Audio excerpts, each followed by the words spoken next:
Good evening, everyone. The board has returned from executive session. No actions were taken. May I have a motion to return to open the meeting? May I have a first? Bill? Second? Heather? All in favor? Thank you. Please rise for the Pledge of Allegiance.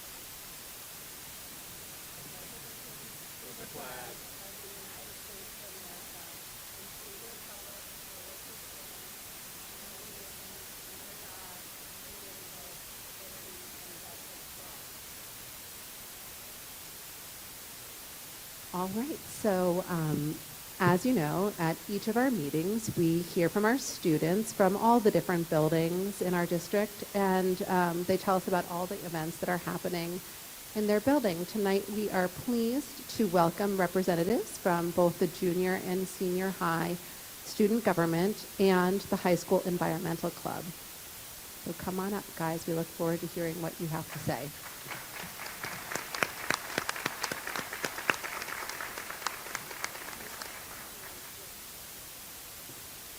I'm Loyola Rotano. I'm the Junior High Student Council Secretary.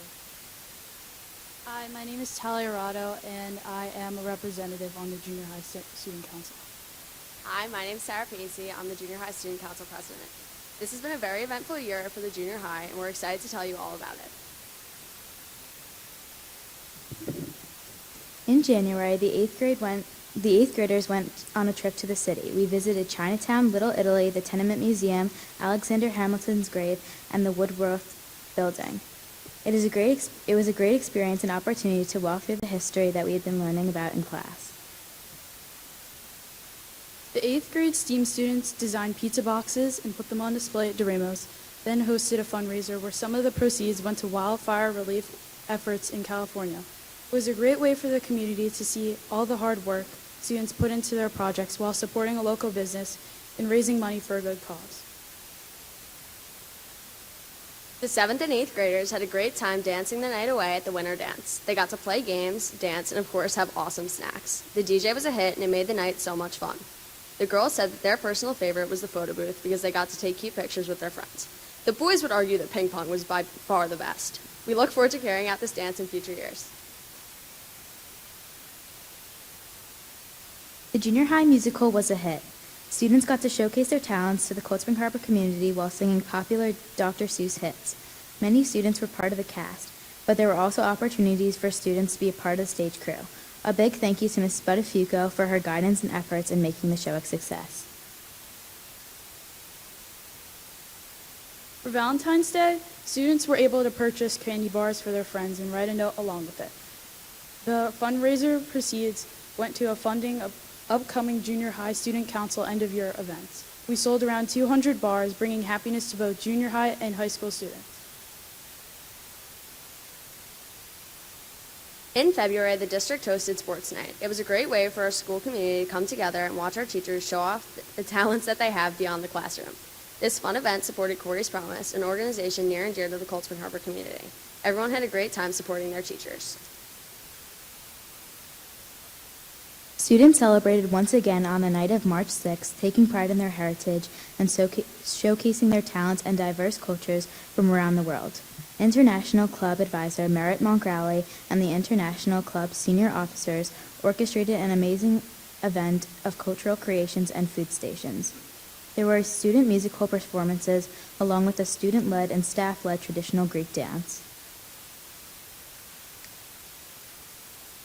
The 8th graders are all excited for their trip to D.C. next week. We will be touring government buildings, museums, and monuments. The 3-day trip will be a great way for us to learn in a different environment and to connect as a grade. We can't wait. On behalf of the entire 8th grade, we wanted to take this opportunity to thank the Board of Education for their generous contribution this year and for easing the financial burden of all the 8th graders.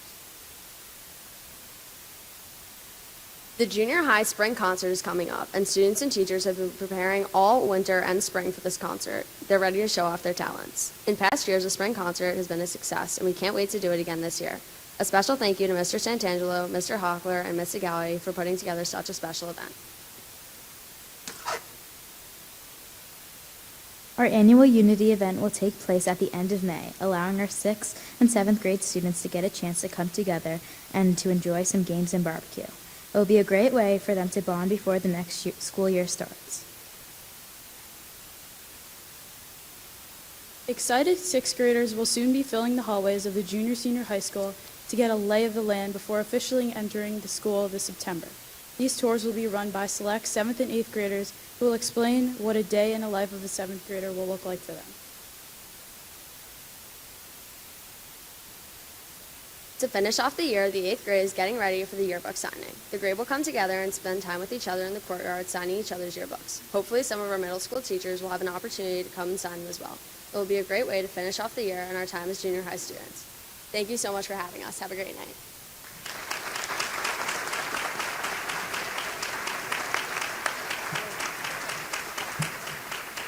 We'll do a quick picture.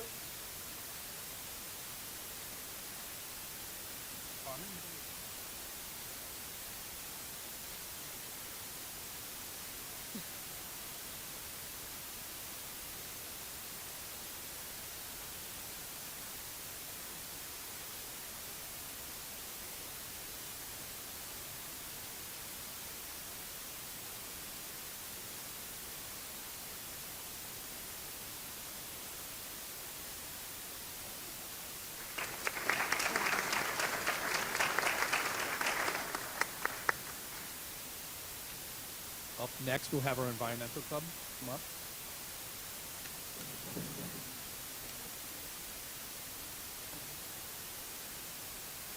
Just while they're getting the presentation, I just wanted to say thank you to the junior high.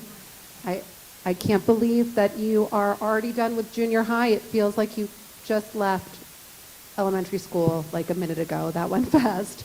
And that was a wonderful report. Thank you.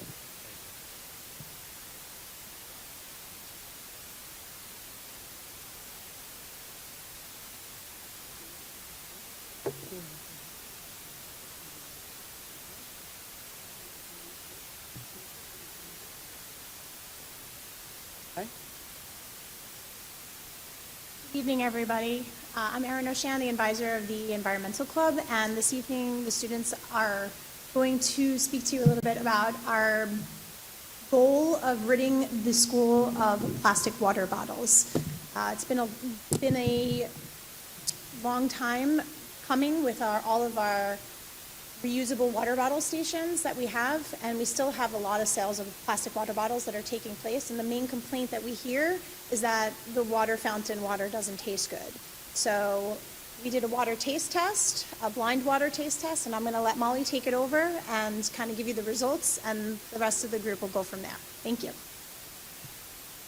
Hi, I'm Molly Ulico from the Environmental Club. So a few weeks ago,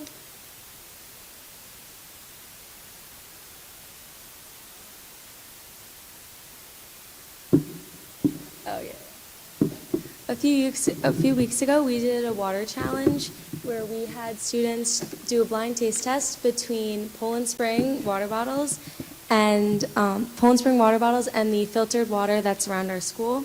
When most students are asked why they don't use the fountains, they claim it's because the water doesn't taste good. But to overcome this misconception, we decided to do this blind taste test, and here are our results. So 60% of the students preferred fountain water or had no preference, and only 40% of the students preferred the plastic Poland Spring water. Yeah.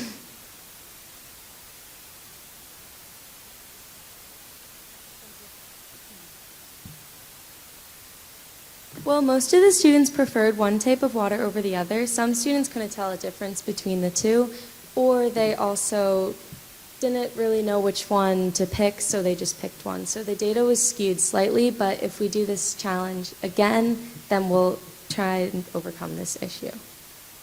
Now I'm going to pass it over to Ryan, and he'll tell you about the health detriments.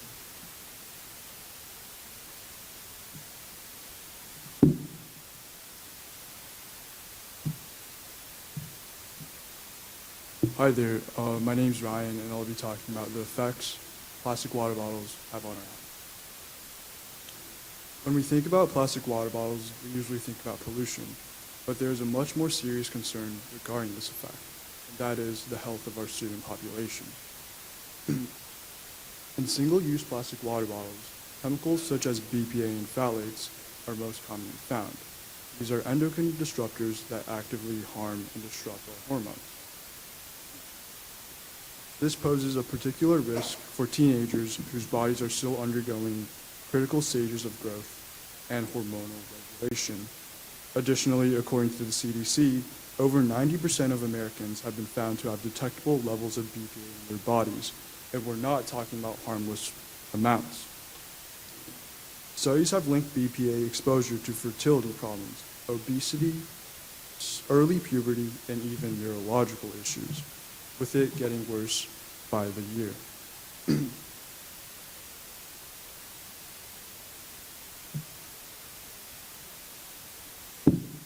As students, we're taught to recycle, to care about the wildlife, and to think about our planet's future.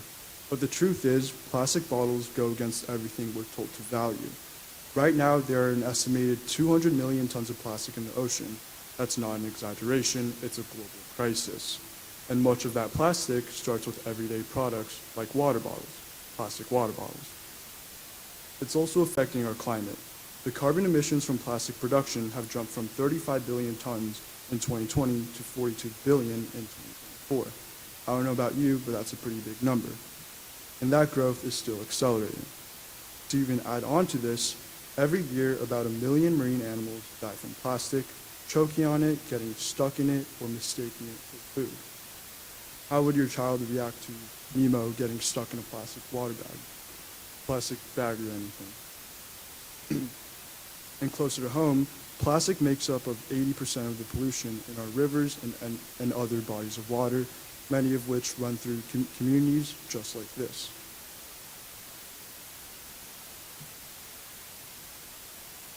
And now to address the alternatives and solutions. As members of the Environmental Club, we understand that there is a big money factor involved when pushing for better reforms in regards to plastic water bottles. Here we are addressing a bridge to connect both sustainability and business, and that is with school-branded water bottles. So as you can see, Seahawks on water bottles, who wouldn't buy that? Such a great concept. The first benefit of school-branded water bottles is that it bolsters and boosts school pride. Custom bottles with our logo promotes unity, identity, and daily use among students. Secondly, it reduces waste and cost. A single reusable bottle replaces hundreds of plastic ones. And lastly, sales can fund green projects while giving students real-world experience in marketing and sustainability. I don't know about you, but my sister spent a fortune on Stanley water bottles. So it's only natural for this to be a good investment. Thank you, and I will now hand this to my friend Evan.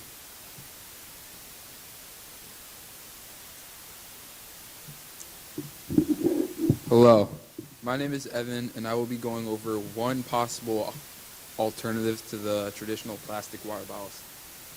Boxed water provides boxed water promotes recycling and avoiding harmful plastics. It also offers a safer, more eco-conscious alternative that aligns with student health and school sustainability goals. W.B. Mason's boxed water is an eco-friendly alternative to traditional plastic bottles, which are provided by the same distributive company we already use, which means we can continue to use the same provider for the same product in a safer form. I'll now pass this on to Hi.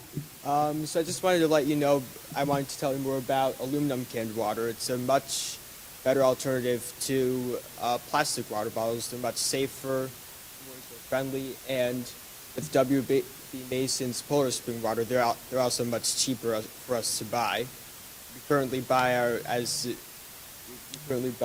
our plastic water bottles from them anyway. So if we just switch our order, they'll be much cheaper. We'll save some money. It'll help our students. So there's really no reason not to switch. I'll now pass it over to Cole.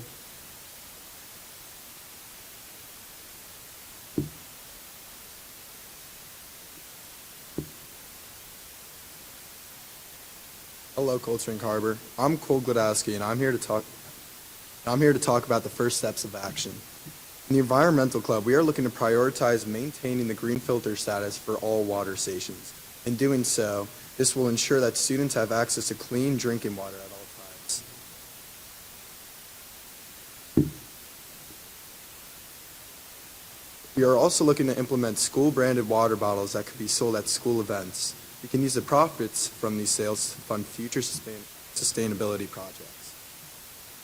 And lastly, we are looking to transition away from plastic sales. We are hoping to remove the plastic water bottles from vending machines and replace them with greener alternatives. I'm now going to hand it back to Molly.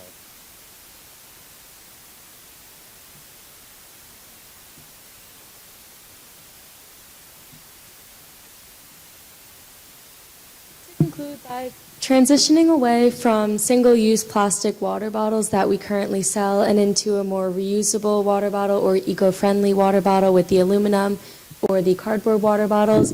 We will have less plastic waste and will set a great example for other schools to follow by reducing our carbon footprint. Also, we are providing safe water sources for all students. We should not be providing plastic water bottles because they are detrimental to a teen's growing body. Students have a right to safe water in the school building, and providing plastic water bottles violates this right. Also, with the sustainable merchandise of reusable water bottles, it incentivizes the use of refillable water bottles while introducing alternative revenue for the school. We did some research on the using plastic water bottles and instead using aluminum water bottles. And thank you for listening. We hope you consider this.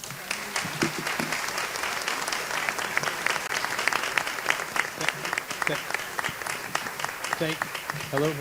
Thank you very much for the presentation. Would you guys have an estimate of how many of the students, or what percent do you think come with reusable water bottles to school daily?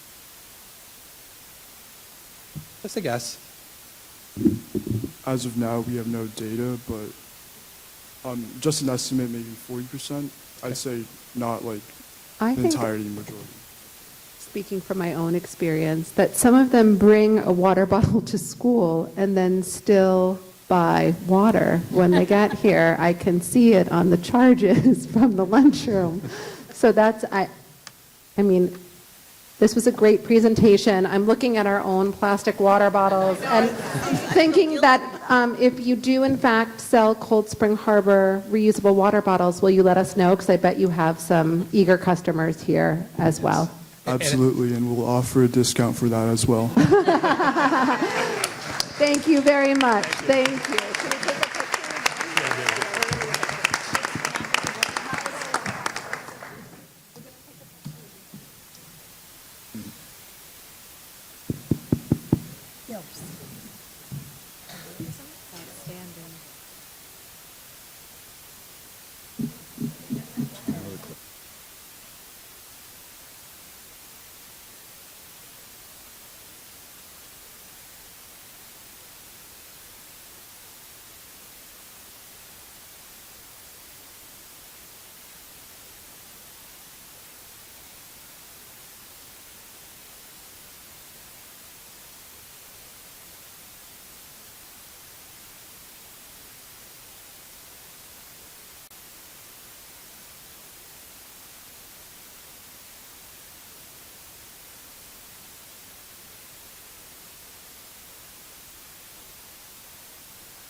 Question?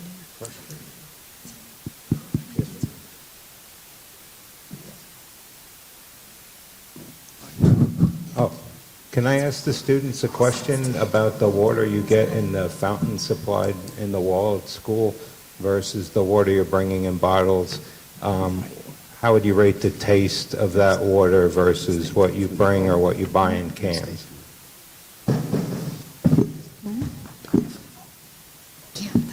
I think it's entirely subjective based on taste, but what we're hoping to do is provide just cleaner water regardless of taste, as taste in our minds is a secondary priority, and I guess the first one being clean water. And we hope to achieve this through better taste testing, blind taste testing throughout the school year, along with maybe a actual event that focuses on clean water. Thank you. Thank Thank you you. very much. Next, we're going to move to our student recognition portion of tonight's board meeting.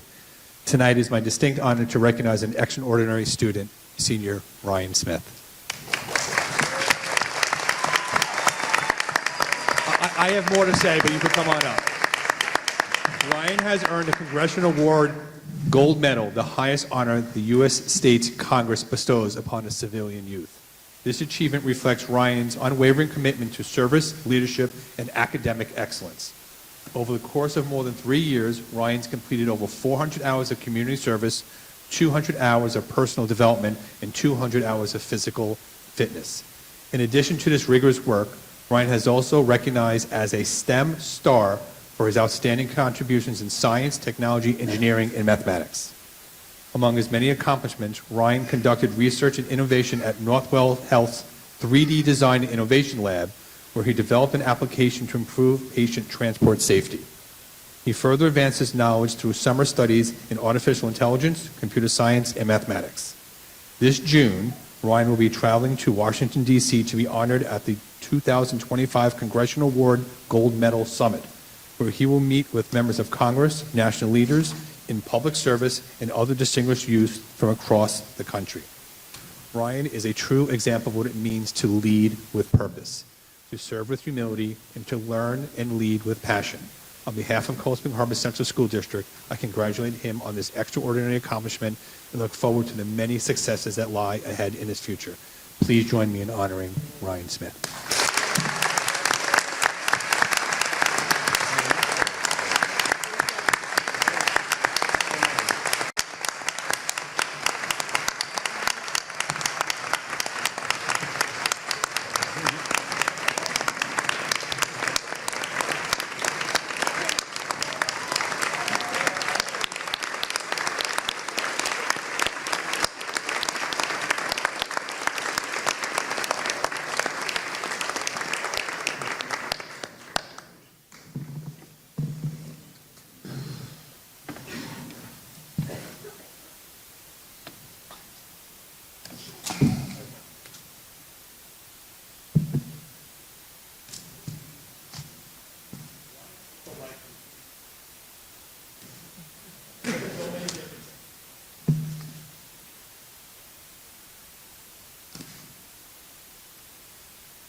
Up next, we're going to have Mr. Jeffrey Ramirez come up to talk about the Cold Spring Harbor robotics team.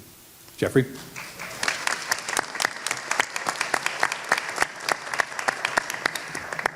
Good evening. My name is Jeffrey Ramirez.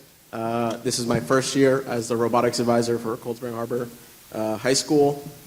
I want to give just a quick story about this year. The robotics team did not begin until very late this year in November, just a few days before the deadline to sign up for an event. Thankfully, I had a lot of support from the former advisor, Jim Hardy, special thank you, as well as Ryan Smith, who is captain of the robotics team. He helped me learn a lot about managing the team and getting the team to be able to compete. So I want to say a special thank you to him.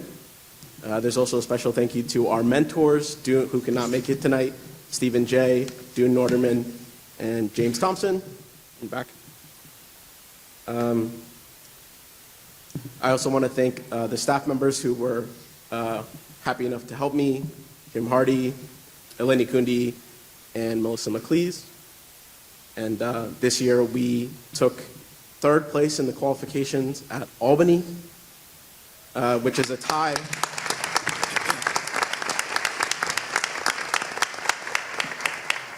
A tie for our highest placing ever. So special thank you to all the team members.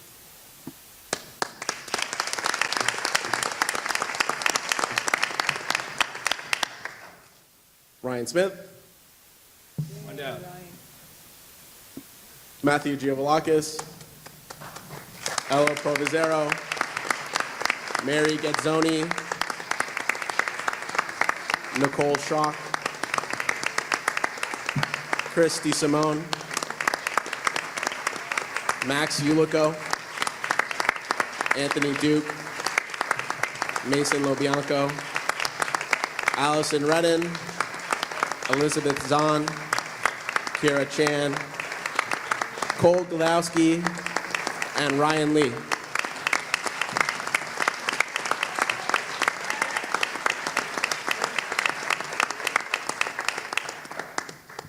The students are really the lifeblood of the program. Without them dedicating countless hours after school from 4:30 until 10 o'clock, it is not possible for us to build a robot together. So very, very special thank you to all the students who spend more time with me than their parents.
Dad, you guys can come down.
Congratulations, robotics team.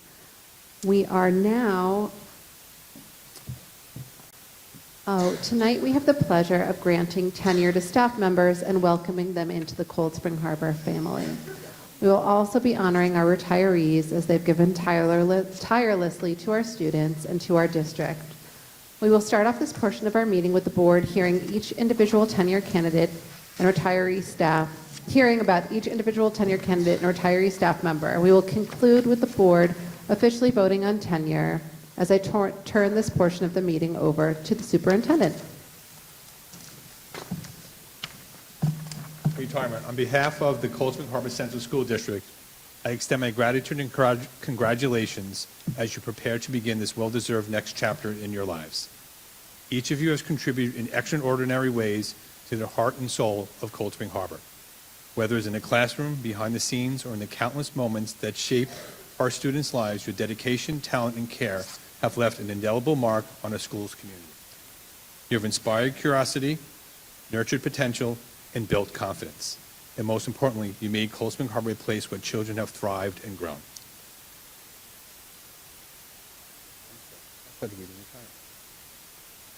I think that's right. Oh, that's right? Okay. That's okay. Oh, no, oh, No, oh, I'm sorry. sorry. Okay, that's I'm okay. sorry.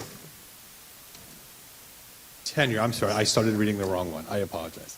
At Cold Spring Harbor, we believe that teaching is a dynamic, involving craft, one that grows through reflection, collaboration, and a commitment to student success. The tenure process reflects the philosophy. Through your probationary years, you've engaged in a process of continuous improvement, guided by feedback and grounded in the four key domains: planning, classroom environment, instruction, and professional responsibilities. Earning tenure is more than a recognition of what you've accomplished. It's a celebration of your potential and a reflection of your confidence in you to continue to grow. Tenure is a significant step, an investment in you, your future, and the belief that great teachers shape the paths forward for our students in our district. You have shown that you are not only ready for this next chapter, but that you will continue to grow, inspire, and lead. Congratulations to this well-earned honor. We're excited for all that lies ahead of you. Thank you. So what we're going to do is have each building principal come up to say a little word about the staff in the building who will be receiving tenure.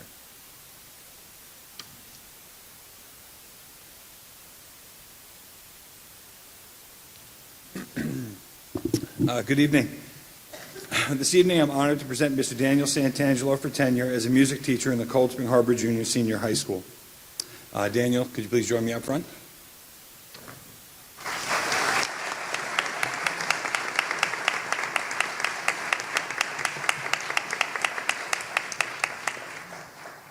Since joining our faculty, Mr. Santangelo has demonstrated an unwavering commitment to excellence in music education and to the overall growth of his students.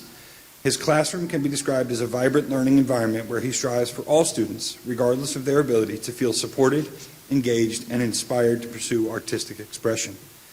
Mr. Santangelo's instructional practice is grounded in thoughtful planning, strong content knowledge, and the effective use of various teaching strategies to reach all of his learners. He consistently sets high expectations for his ensembles while fostering a sense of community and pride. His students don't just learn music, they learn the human skills of collaboration, discipline, and confidence. Beyond the classroom, Mr. Santangelo's leadership in performances such as the Remembrance Bowl, all of our musical theater productions and drama productions, as well as our concerts, have helped shape meaningful traditions that connect our students to one another and to the larger community. He is a reflective practitioner who continues to grow in his craft, always seeking ways to better support student learning and clarify instructional objectives. Mr. Santangelo's passion, professionalism, and impact make him an invaluable member of our faculty, and it is with great enthusiasm and confidence I recommend him for tenure.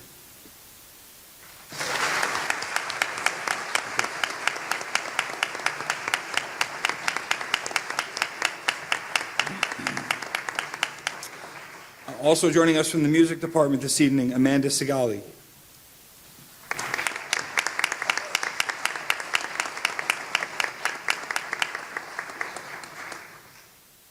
Amanda Sigali, a candidate for tenure in the orchestra here at Cold Spring Harbor Junior Senior High School. From the moment she joined our music department, Ms. Sigali has demonstrated an exceptional ability to inspire students, lead with purpose, and deliver instruction that reflects both technical excellence and deep artistic integrity.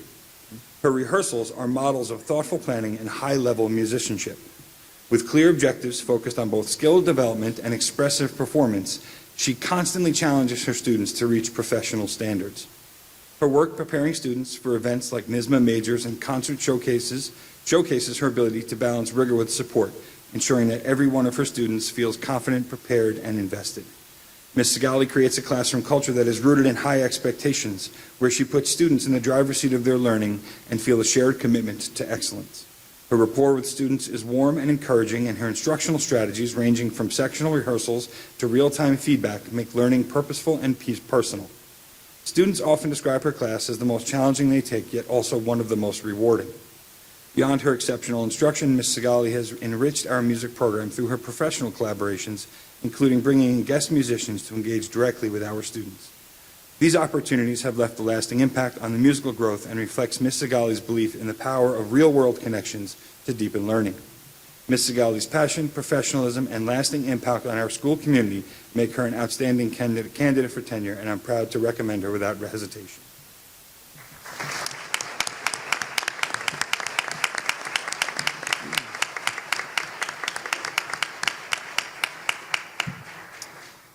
Joining us from the Junior Senior High School, Jennifer O'Keen.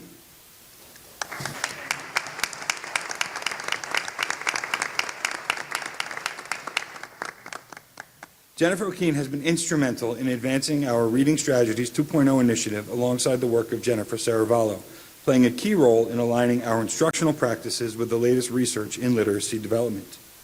In both her reading classes and her ELA support labs, Mrs. O'Keene brings a thoughtful, student-centered approach to instruction. Her lessons are grounded in best practice with a deep understanding of how to scaffold complex tasks and foster strong comprehension skills. Whether using a fictional spotlight strategy or conducting individual reading conferences, she ensures her students are not only engaged, but actively developing critical thinking and literacy skills that they will need to be successful across all content areas. What stands out most about Jen is her ability to make students feel both supported and empowered. Her classroom is a welcoming, intellectually vibrant space where students are encouraged to take risks, find their voice, and connect their learning to the world around them. Her mastery of specialized instructional tools, such as the Wilson Reading System, demonstrate both her technical skill and her deep commitment to meeting the individual needs of her learners. Jen is a thoughtful, passionate, and skilled educator who has already made a lasting impact on our school community, and I am proud to see her recommended for tenure this evening and confident that her contributions to our students' academic growth and confidence will only continue to deepen in the years ahead.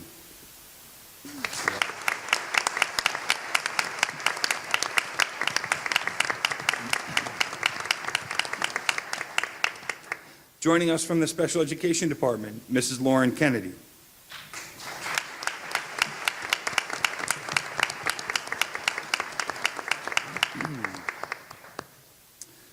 As a dual certified educator in both special education and mathematics, it is truly a privilege to recommend Lauren for tenure.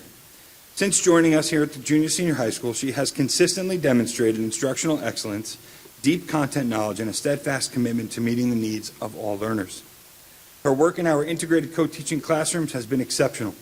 She is a true instructional partner, seamlessly co-planning and co-teaching in ways that blur the traditional lines between general and special educator. She brings thoughtful differentiation, strong content expertise, and a commitment to inclusive practices that ensure every student, regardless of their learning profile, feels supported, challenged, and capable. Her lessons are designed very well, thoroughly, and they are responsive to all of her students' needs. Whether using guided notes, structured scaffolds, or any digital tools, Ms. Kennedy ensures her instruction is accessible and engaging. She is constantly refining her approach, using formative assessments and targeted questioning to check for understanding and provide individualized support. Her presence in the classroom is a steady and positive one. She circulates with purpose, building relationships with all of her students and seeking opportunities to deepen learning and build student confidence. In terms of classroom culture, she sets clear expectations and fosters a respectful, structured environment where all students can thrive. She's worked collaboratively with her co-teachers to develop effective behavior systems, promoting self-regulation, and is always open to reflecting on how classroom structures can further be enhanced to support student voice and ownership. Beyond her instructional strengths, she is a reflective practitioner who actively pursues professional growth. She has taken part in training on co-teaching models, differentiation, and student collaboration, and she has been proactive in strengthening communication with support staff to ensure alignment across all areas of support. Lauren is a passionate educator, a strong collaborator, and a dedicated advocate for students.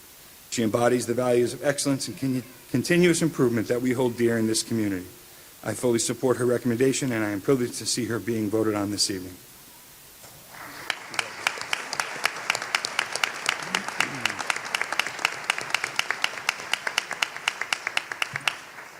At this time, if I could have the Assistant Principal of the Junior High School, Caitlin Harmon, join me.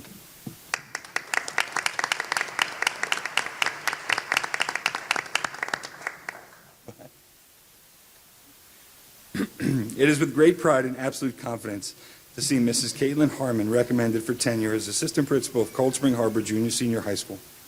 Over the past 4 years, Mrs. Harmon has been an indispensable leader in our building, consistently demonstrating integrity, professionalism, and an unwavering commitment to student success. She has been instrumental in developing a shared vision for our school, one that is rooted in high expectations, inclusivity, and continuous improvement. She has been a driving force behind our further usage of multi-tiered systems of support, empowering staff with the tools and the training to intervene early and effectively, ensuring that every student has access to the support they need to thrive. Her leadership in this area has had a measurable impact on student outcomes and has strengthened our collective approach to supporting the whole child. Hi, Lily. Hi. I'm talking about Mommy. As an instructional leader, Mrs. Harmon is deeply committed to elevating teaching and learning. She provides meaningful feedback to teachers, models effective communication with families, and fosters professional development opportunities that are responsive to faculty needs. She works just as comfortably with first-year teachers as she does with seasoned veterans, always accessible, always supportive, and always focused on what's best for students. Operationally, Mrs. Harmon's organization skills are unmatched. She has even attempted to fix my Google Drive, which is a task in and of itself. She has refined our systems for tracking student progress, improving club documentation processes, and her attention to detail and the ability to anticipate and resolve challenges make the building run more smoothly and more efficiently. Beyond the walls of our school, Caitlin has worked tirelessly to strengthen our school community connection. She is a presence at games, concerts, and events where our students are participating. She has contributed to the weekly newsletter, adding a junior high corner to ensure that all of our families are informed, engaged, and welcomed as true partners in education. What set Miss Harmon apart, however, is her character. She leads with integrity, humility, and a steady moral compass. Her decision-making is student-centered, her actions are rooted in what is best for her students, and her presence has brought out the best in both students and staff. Caitlin is a leader in every sense of the word. She has already made a profound and lasting impact, and I have no doubt that her future contributions will continue to elevate our community, and it is a pleasure to see her voted on this evening.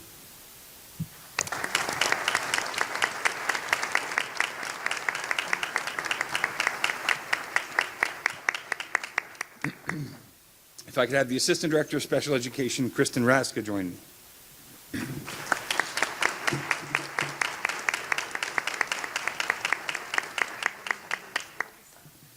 It is a sincere privilege to recommend Kristen Raska for tenure this year as the Assistant Director of Special Education. Since joining our team, she has distinguished herself as one of the most hardworking, detail-oriented, and student-centered leaders in our entire district. Her tireless work ethic, high standards, and unwavering dedication to students and families have made her an invaluable asset to our school community. Kristen approaches every aspect of her work with clarity, compassion, and precision. Whether she's navigating complex evaluations, supporting classroom teachers, or meeting with families, her focus is always the same: ensure that the student receives the services, support, and advocacy they deserve. She is incredibly knowledgeable in her field, and her impeccable attention to detail is matched only by her commitment to doing right by children. No task is too small and no challenge is too great. Kristen meets them all with a sense of professionalism, humility, and most of all, heart. She is also a powerful advocate for collaboration. Kristen works side by side with teachers, counselors, outside service providers, and administrators to ensure that students' educational plans are both thoughtfully designed and faithfully implemented. Her communications with families is empathetic and honest, always working to build trust and a mutual understanding in support of each individual student. Behind the scenes, Kristen's organizational systems have helped streamline many of our special education processes, ensuring compliance, clarity, and consistency across the board. She brings order to complexity and never loses sight of the individual students behind each plan, each goal, or each meeting. But perhaps Kristen's greatest strength is that she leads with purpose. Her guiding ideals are strong, her standards are high, and her work always reflects what is best for students. She is not only a leader within the Department of Special Education, she is a cornerstone of our larger school community. It's rare to find someone who balances expertise with empathy as effortlessly as Kristen does. She is deeply respected by her colleagues, trusted by families, and loved by the students that she serves. It is a pleasure to see her voted on for tenure this evening.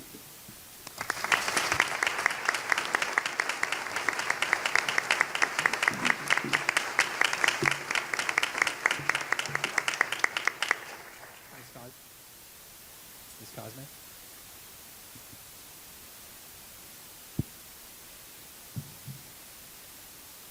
Good evening. I'd like to invite Mrs. Kristen Schmidt, Goose Hill Elementary School psychologist.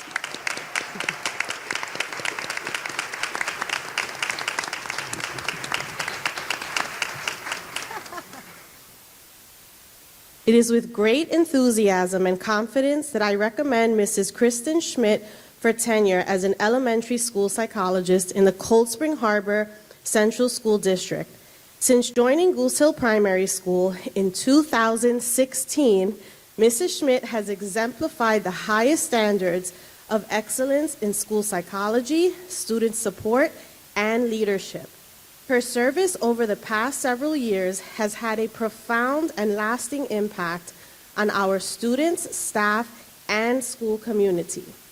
Mrs. Schmidt creates a warm, structured, and developmentally appropriate environment that supports the social, emotional, and academic growth of all students. Her work is grounded in current research and best practices, and she continuously collects and analyzes data to ensure her services are tailored to each child's unique needs. She supports students with a wide range of abilities and learning profiles, ensuring equitable access to the support and instruction necessary for their success. At Goose Hill, Kristen is also known as the friendship teacher. She always encourages students to make friends with honesty, empathy, respect, and open-heartedness, which are aligned with our HERO core values. One of Mrs. Schmidt's greatest strengths is her ability to build bridges between home and school. She regularly designs and facilitates workshops for both faculty and families, often informed by parent surveys and recommendations from our school improvement team. Mrs. Kristen Schmidt exemplifies the qualities we seek in tenured professionals.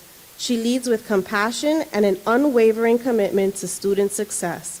She is trusted by families, respected by colleagues, and deeply valued by our school community.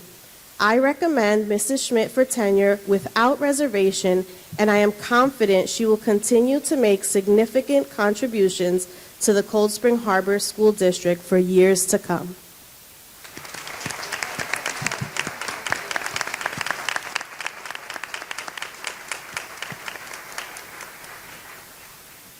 Dr. Bonds, come on down.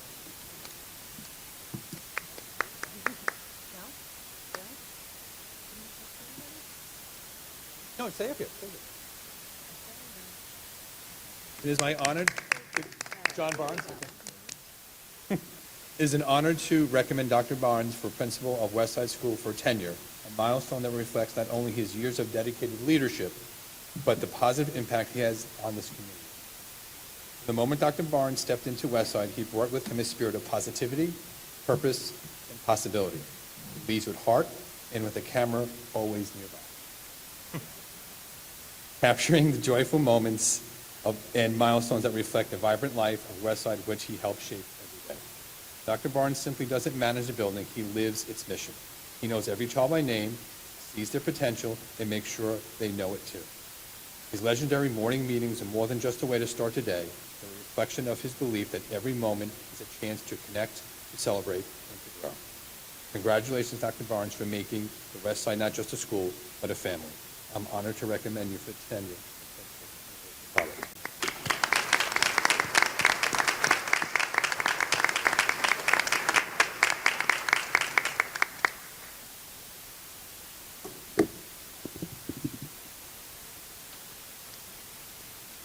Hello, everybody. It's nice to see everyone here this evening. I am thrilled and honored to talk about Ms. Shannon Bolson. If Ms. Bolson could come on down.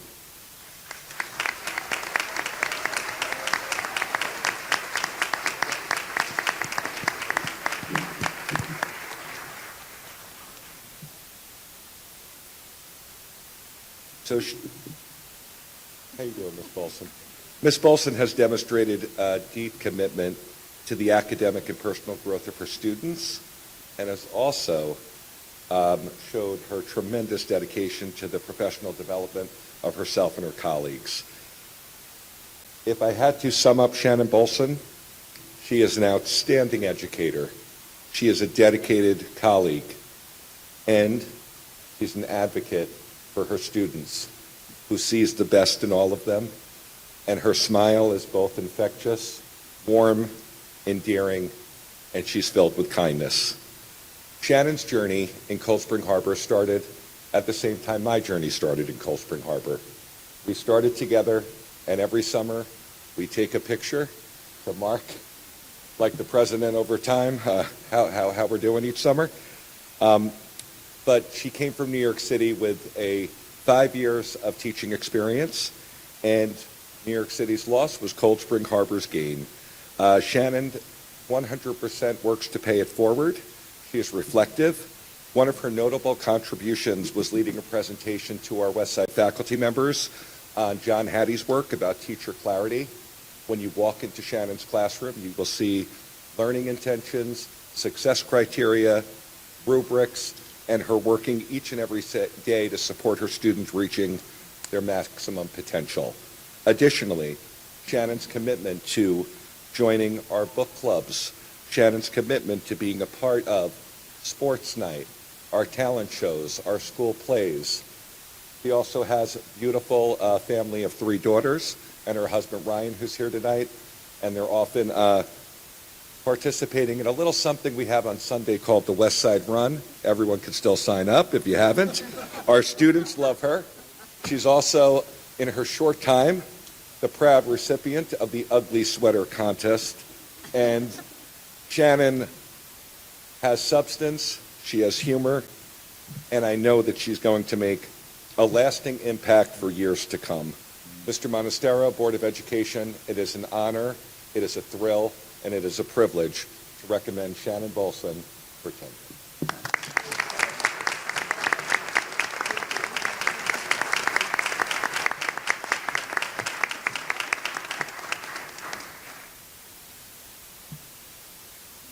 Wonderful, thank you. Dr. Barnes. Oh, sorry, one more. Sorry.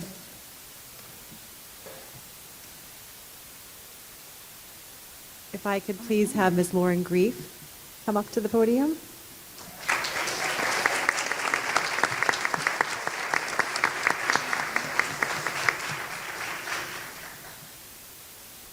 Ms. Lauren Grief is a highly dedicated and impactful educator who has consistently demonstrated exceptional leadership, expertise, and commitment to student success at Cold Spring Harbor.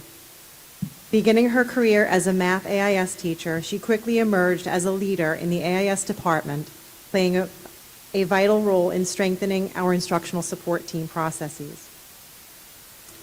Last school year, she bravely took on the role of AIS coordinator with her partner, Alyssa Powell, who I'm sure is out there somewhere.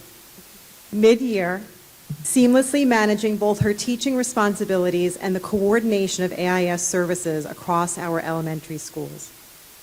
Currently serving as the sole AIS coordinator, Ms. Grief leads data-driven intervention strategies, supports staff through professional development, and ensures instructional decisions are grounded in both quantitative and qualitative student data. Her influence extends beyond the classroom through her leadership in curriculum planning, assessment development, and district-wide professional learning. Ms. Grief's work ethic, collaborative spirit, and unwavering focus on student growth make her an invaluable asset to our school community. It is without hesitation that I recommend Ms. Lauren Grief for tenure. Her outstanding work ethic, leadership, and passion for education have a profound and lasting impact on our students and staff.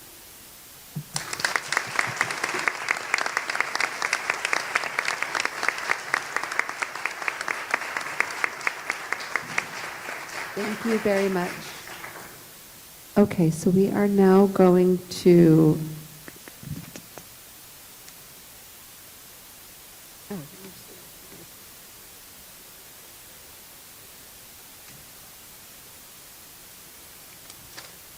Okay, we're going to actually skip ahead here and do the voting on the tenure recommendations, right? So you could go home. Yeah, so that everyone can go home. Yes, we'll do a picture. So after we vote, everyone will come up for a picture. Okay. Wait till the end. Come down. Wait till the end. Don't leave. Okay. So the first, I guess I have to do each one with a motion. Is that right? Here, each individual. Correct. Okay. So may I have a motion to recommend or to vote Kristen Raska for tenure at the recommendation of the superintendent that Kristen Raska be granted tenure effective August 4th. I see it's written here in the tenure area of Assistant Director of Special Education and People Personnel Services. May I have a first? Lisa. Second? Heather? All in favor? That's all. Thank you.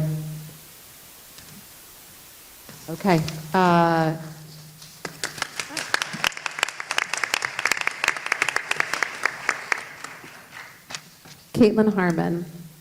At the recommendation of the superintendent that Caitlin Harmon be granted tenure effective August 11th, 2025 in the tenure area of assistant principal, may I have a first?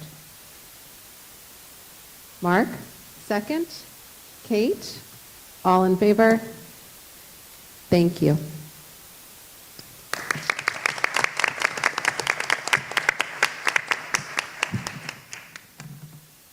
John Barnes, at the recommendation of the superintendent that Dr. John Barnes be granted tenure effective August 22nd, 2025 in the tenure area of elementary principal. May I have a first? Lisa, second. Bruce, all in favor? Thank you.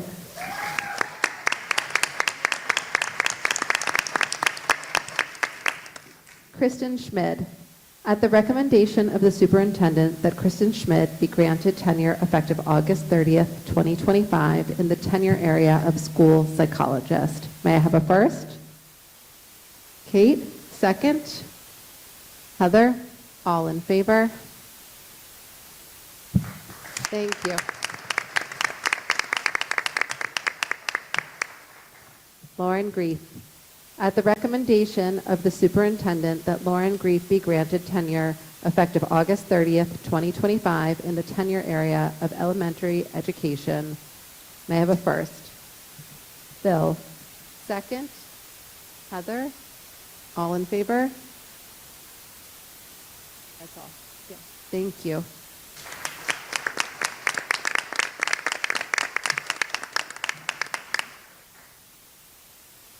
Jen O'Keen, at the recommendation of the superintendent that Jennifer O'Keen be granted tenure effective September 1st, 2025 in the tenure area of reading. May I have a first? Lisa, second. Kate, all in favor?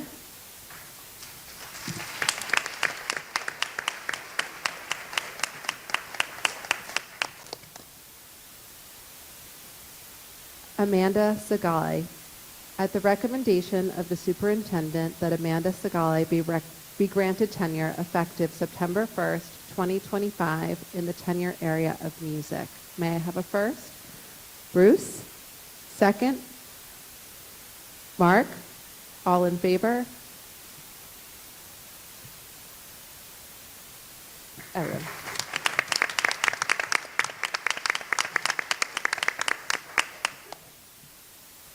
Shannon Bolson, at the recommendation of the superintendent that Shannon Bolson be granted tenure effective October 7th, 2025 in the tenure area of elementary education. May I have a first?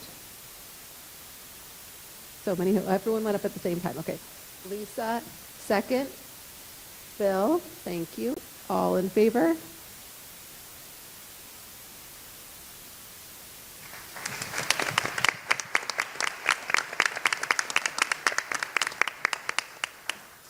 Daniel Santangelo, at the recommendation of the superintendent that Daniel Santangelo be granted tenure effective October 14th, 2025 in the tenure area of music. May I have a first? Oh, Lisa, second. Heather, all in favor?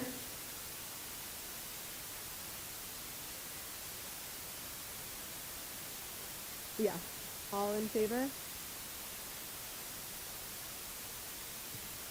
Do we need to do opposed as well, or, okay, all opposed.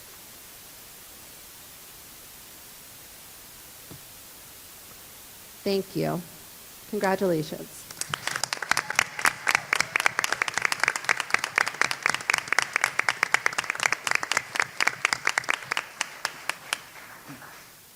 Tenure recommendation, Lauren Kennedy. At the recommendation of the superintendent that Lauren Kennedy be granted tenure effective November 7th, 2025 in the tenure area of special education. May I have a first? Heather, second. Bruce, all in favor? Thank you. Congratulations.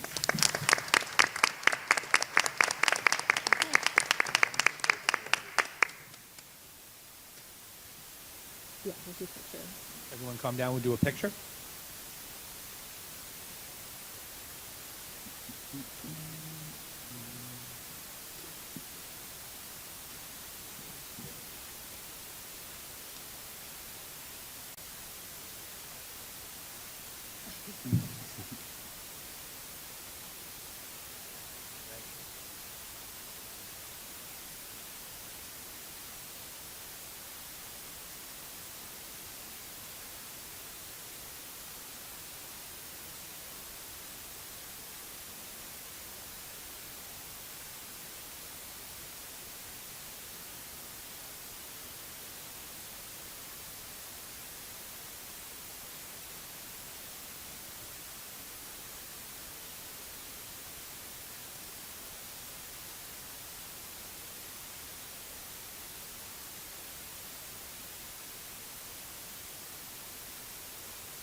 There's some cake outside if you'd like to enjoy the retirees. Please indulge in some, I believe it's a white chocolate cake.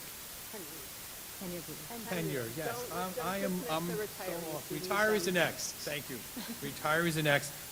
You're going to recognize some of this because I read it early on, so I'm going to start over in retirement. On behalf of the entire Cold Spring Harbor Central School District, I extend my gratitude and congratulations as you prepare to begin this well-deserved next chapter in your lives. Each of you have contributed in extraordinary ways to the heart and soul of Cold Spring Harbor. Whether it's in a classroom, behind the scenes, or in the countless moments that shape our students' lives, your dedication, talent, and care have left an indelible mark on our school community.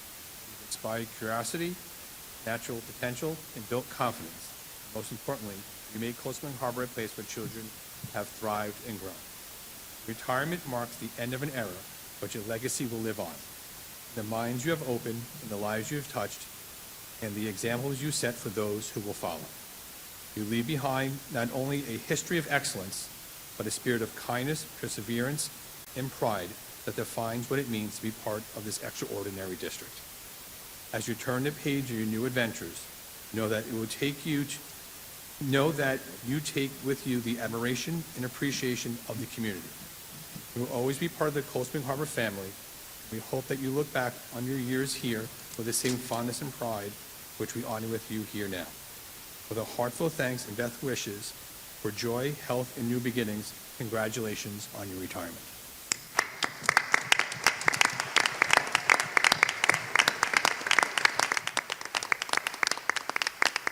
So I'll start off first with a retirement speech.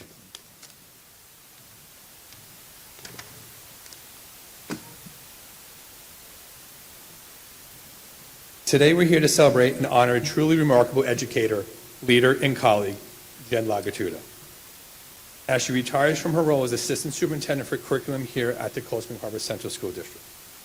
Jen has been the quiet strength and a steady hand behind so much of what makes our district thrive. She brings both expertise and genuine compassion to everything she does. Always thoughtful, always focused, and always striving to do better, and to help others do the same.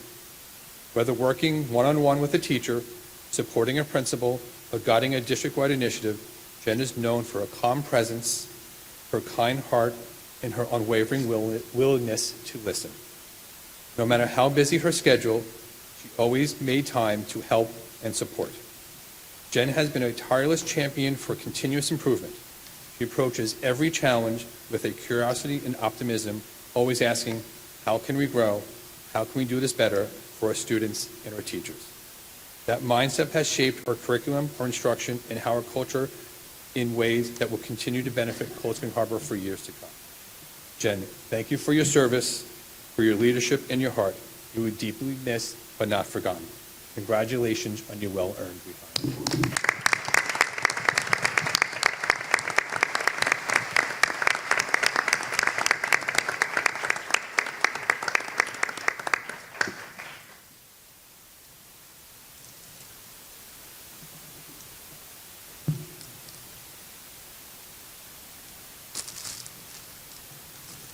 Margaret Deal. She's not here today, but she deserves this recognition. It is both a joy and honor to recognize and celebrate Margaret Deal as she retires after more than 25 years of dedication of service to the Cold Spring Harbor community.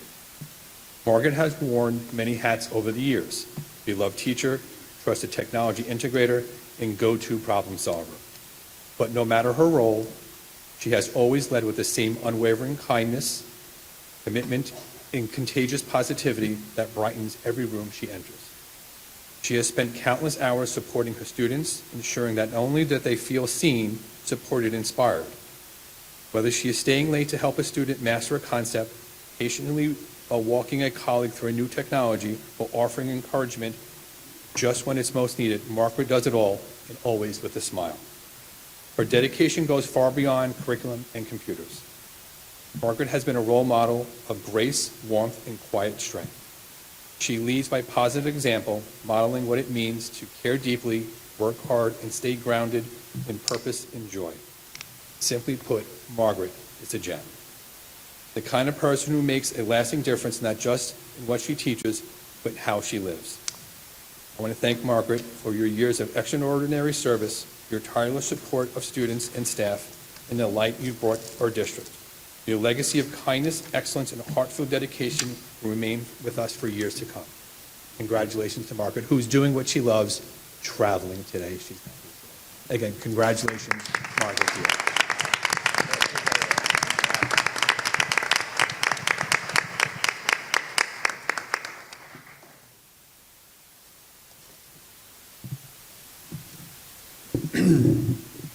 I have the honor of presenting 5 retirees from the junior senior high school, and I'm going to go a little outside my comfort zone tonight. So if I could have Christine Watt, 34 years as a math educator, 24 years here in Cold Spring Harbor. Please join us down front.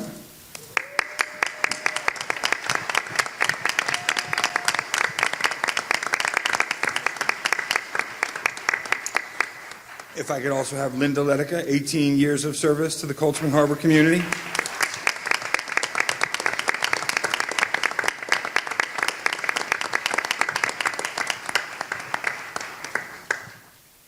Dr. Bob Clasion, 25 years of service to the Cold Spring Harbor community.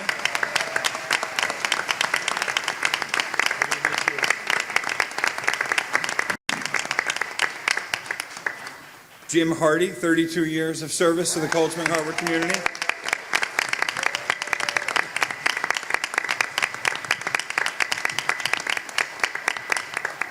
And last but certainly not least, with over 2 decades of service, Señora Segura.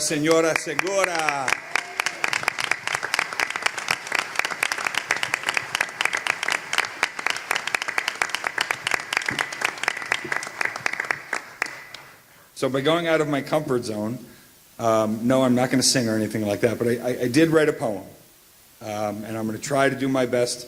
I will start it by saying, if you look at this group of individuals right here, this represents 126 years of collective service to the Cold Spring Harbor School community.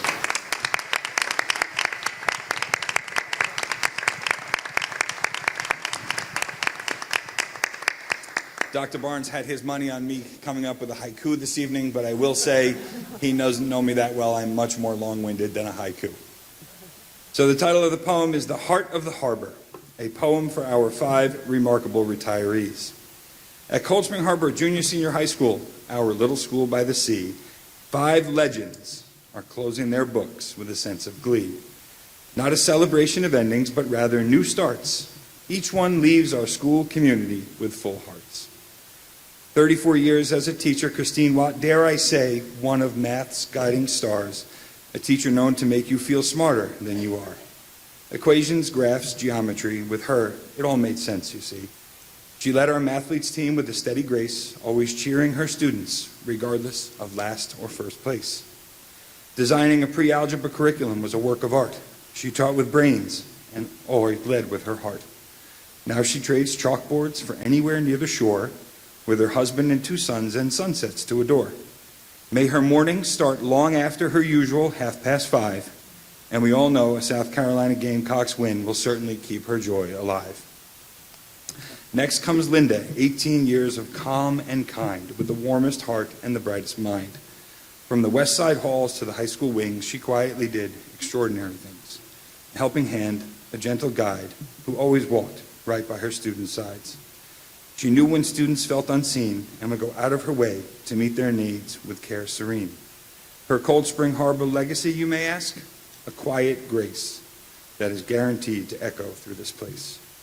Now she makes travel plans and focuses on family fun. A journey rich, well-earned, has begun. Next, our beloved Dr. C, for 25 years, our chemistry king, a man whose lab made Bunsen burners sing. It's hard to rhyme with chemistry. With his goggles on and charts in hand, he helped all of his students to understand that science isn't just some test. It's a passion, it's care, it's giving your best. From forensics class to winter track, with every team, he always had their back. With kindness, brains, and coaching flair, Dr. C was simply everywhere. Now off he goes with golf clubs to swing and beach walks near where seagulls will sing. South Carolina's sunny shore with grandkids he'll pamper, so much more. Then there's Jim Hardy, 32 years, a physics pro, whose lessons made all of our electrons glow. He built our track team from the ground, and how about robotics? Championships and renown were found. No lab too wild, no tech too new, he always found a way, or two. Now he'll set sail, his boat in tow, through rivers, lakes, and wherever the winds may blow. The great loop calls, his voyage sure is bold, but Jim's adventures here, they were pure gold. He taught us all to reach, to try, to question the stars, and maybe even one day fly. Señora Segura, que alegría, the soul of Spanish y poesía. Her classroom known a world of joy and light, where Spanish culture danced and verbs took flight. She brought Argentina to our school and made foreign language fluency feel muy cool. As an advisor of Spanish Club, her voice rang clear. Student government, senior slideshow taught us all to continually give and cheer. Speak proudly, she would always say, and carry kindness every day. Now her chapters turn anew, but the energy and spirit of Segura will certainly stay in all we do. So here's to 5 staff members who have shaped this school. They've lived its mission, heart, and rule. You've taught us more than just the facts. You've taught us grace and how to act. I speak for many when I say Cold Spring Harbor won't forget the gifts you gave us, not a single regret. You may retire, but rest assured, your legacy and echoes here will long endure. So raise a toast, give a cheer, to legends loved and futures clear. For even though your classrooms may grow still, you've taught us all, and you always will. Congratulations to the staff members joining the class of 2025.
I did not write a poem, but as my husband says, every speech I give, I sound like I'm reading kindergarteners a story. It's just part of me. Mrs. GC, can you join us down here?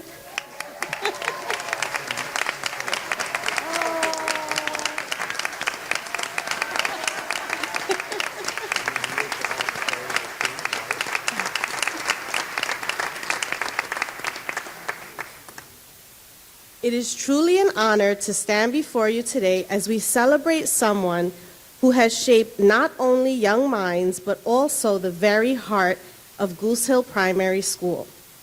What can I say about Mrs. Susana Gonzalez Condell, affectionately known by so many as Mrs. GC? Well, to put it simply, she is the best of the best.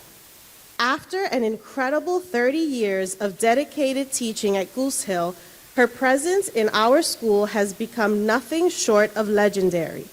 It's hard to imagine our hallways without her warm smile, her infectious enthusiasm, and the creativity that radiates from every inch of her classroom. Throughout her career, Miss GC has been the definition of an exceptional educator. She's not only a teacher, she's a mentor, a leader, a collaborator, and a role model for students and colleagues alike. Her classroom has always been a reflection of who she is. When you walk into her room, you're met with colorful displays, thoughtful organization, and a sense of calm and comfort that feels like a big hug. Every detail has been carefully designed with the success of every child in mind. With a background in art and children's literature, Mrs. GC brings a special kind of magic to her teaching. Her creativity shines through in every project, and her classroom has often been used as a model lab site for professional development. Colleagues from across the district have walked through her doors looking for inspiration, and they've always found it.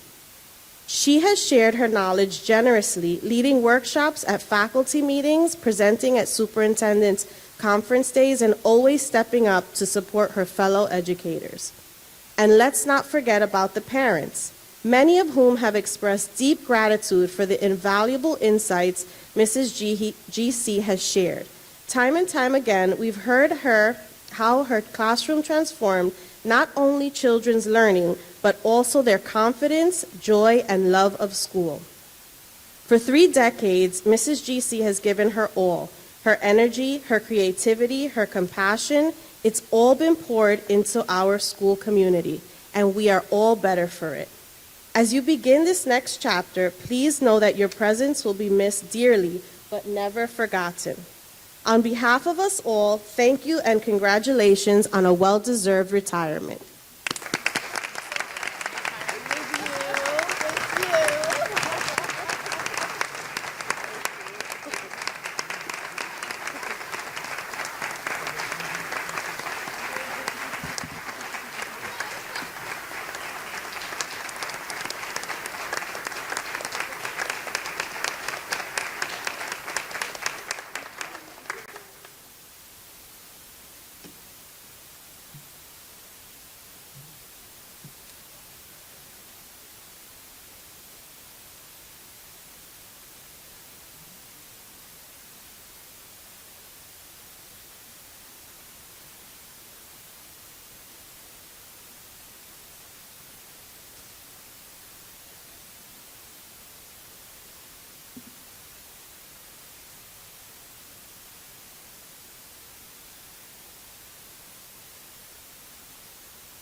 So I'm going to do an interpretive dance.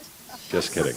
Okay, so it is a thrill to get up and talk about 2 retirees, and I'm going to start with our, you never bite the hand that feeds you, our food services supervisor since 2016, Miss Lori Farella. Lori was not able to be here tonight, but I did want to just say a couple words.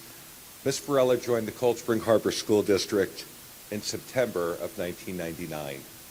She worked at Goose Hill, she worked at the high school, and in 2016 joined Westside School as the leader of our cafeteria. Since then, Lori has served as our head cook with kindness, dedication, and a heart full of care. At Westside, Lori has been known for her hard work in the kitchen and the care that she brings to our children each and every day. She always says it's all about the kids, and her love for being around children is evident in everything that she does. Whether it's greeting students with a smile, or making sure everyone is well fed and cared for, or making sure that our picky customers have options and feel good about what they're eating for lunch. Lori has been a beloved member of our Westside School family, and we know that she is going to be looking ahead to a wonderful retirement. She is most excited about spending time with her husband.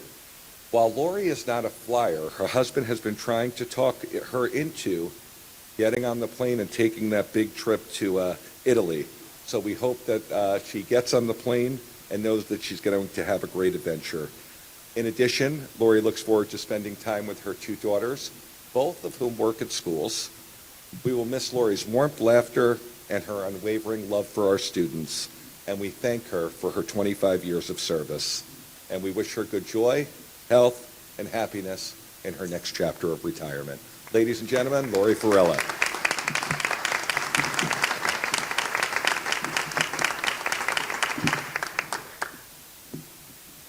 Okay, I'm going to ask a West Side legend, a Cold Spring Harbor legend, and just a legend in general. Mr. Arloff, Mr. Bill Arloff, come on down.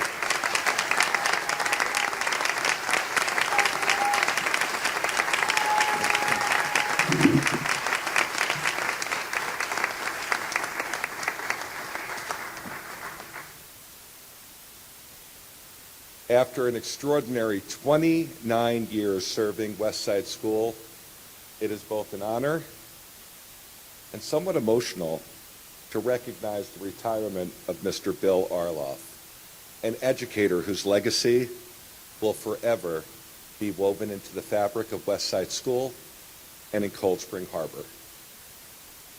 Mr. Arloff is the embodiment of a dedicated teacher. He is devoted to his students, and even though he's been doing this for 29 years, he arrives early. He stays late. He never hesitates to go above and beyond to meet the needs of his students and to support his colleagues. Mr. Arloff has served as a mentor, and his thoughtful mentorship of new teachers and unwavering presence always sets the tone of our mission to strive for excellence, but also compassion, which is what defines Mr. Arloff and what it means to be an educator at Westside. Mr. Arloff shows that each and every day. Mr. Arloff taught both 5th and 6th grade at Westside School, and in my 3 years of serving the school community, have to say he is one of our highly most requested teachers, an indication not only of his instructional skill, but of his deep and meaningful connections with our students, his colleagues, and of course, the connections he forms each and every day in the classroom. It's powerful to witness students come back to Westside School, some that show up without a license and have to go back and get a license in order to come visit Mr. Arloff. But I've literally seen them both light up and turn to tears as they work to thank Mr. Arloff and express their gratitude for the profound and lasting difference he made in their lives. His impact in education reaches far beyond Cold Spring Harbor. Mr. Arloff has taught in Illinois, in Indiana, and he finally joined Westside School in 1997. Each stop on his professional journey has been marked by the same qualities we so deeply admire: his dedication, his kindness, his humility, and his genuine love of learning. As he looks forward to his retirement, we know Mr. Arloff is excited to spend more time with his 88-year-old mother and his brother in Illinois. We know that he's very excited to teach his wonderful and beautiful wife, to cook for his beautiful wife, Brenda, next year and to get in the kitchen. In addition, they're planning to embark on travels throughout Europe. He wants to read to his heart's content, take on some home improvement projects. He has a couple Netflix shows lined up that he's telling me he's excited to watch. But I just want to say before I step down, Mr. Arloff is not only an exceptional educator, he is a remarkable human being. His presence at Westside will be deeply missed, but his legacy of care, curiosity, and connection will live on in every student, every colleague, and every classroom he touched. Mr. Arloff, with deepest gratitude and warmest wishes for a joyful retirement, thank you so very much. We love you.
What a tremendous group of educators. Congratulations to everybody on their retirement. I am here just to talk briefly about Mr. Toscano. He's not here tonight, but someone who has taught elementary physical education for his entire life. Probably the best class that the kids get to go to all the time. Obviously when the weather's nice, you're outside. And he brings such passion and such a spirit to educate through activity. It was a wonderful 13 years I had the privilege of supervising and working with Mr. Toscano. He illuminates every lesson. He masterfully guides physical education classes, cultivating a spirit of camaraderie, teamwork that empowers students to learn and thrive together. He teaches positive habits, healthy habits, an active lifestyle.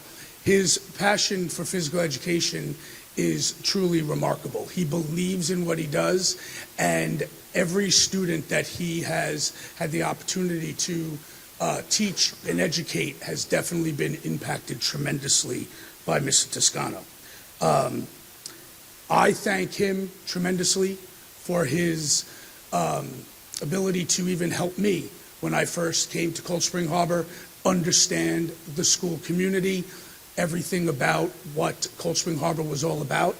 As far as I know, he taught here his entire career, and every day in the elementary school. And that is definitely not an easy task. And he did it with a smile, grace, and dignity.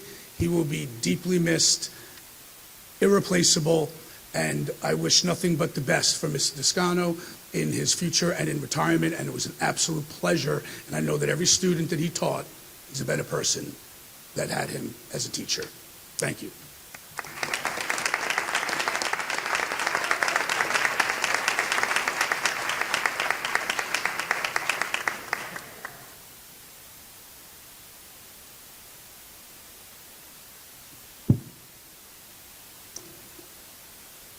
Good evening. I just wanted to say a few words on behalf of Deb Kahn. She is not here this evening. We did send a special send-off to her for about 2 weeks ago.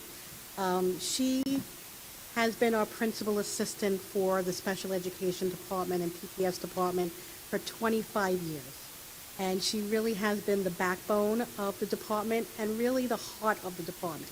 So we are feeling the loss as of now.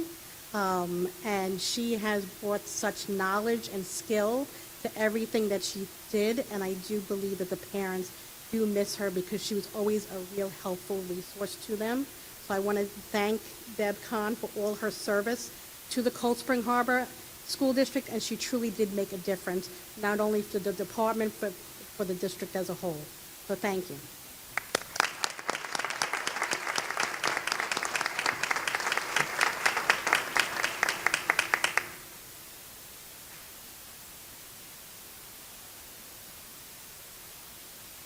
Hi, everyone.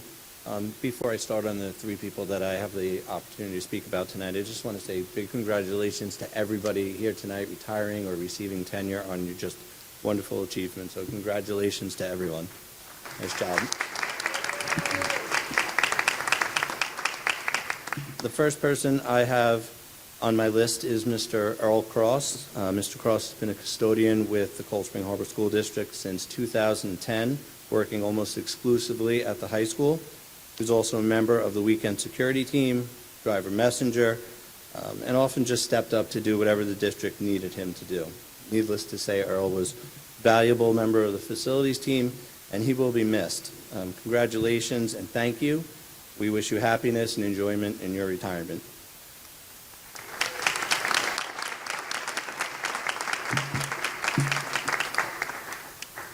Mr. John Neary, who also is not able to attend tonight, has been with the Cold Spring Harbor School District as a security guard for 26 years.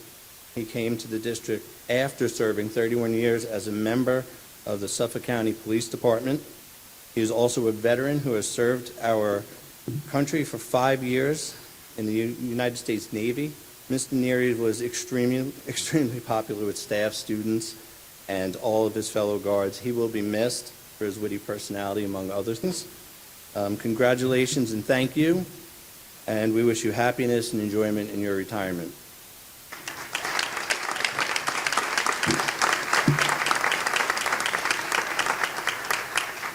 The last person I have on my list is Mr. Joe Judge, who has been a custodian for the Cold Spring Harbor School District since 2003. Joe was a sub at all of the buildings for approximately his first 4 years with the district, and then he was assigned to the high school for a brief time before moving to the Lloyd Harbor School, where he spent approximately the next 16 years. Everyone who interacts with Joe walks away knowing he is truly a kind and sincere person. Those qualities will be missed by so many of us. Congratulations and thank you. We wish you happiness and enjoyment in your retirement. Thank you, everyone.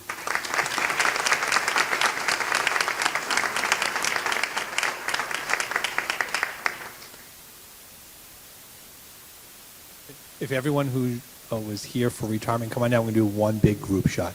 Come on down.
You guys need to squish together tires so they can see us.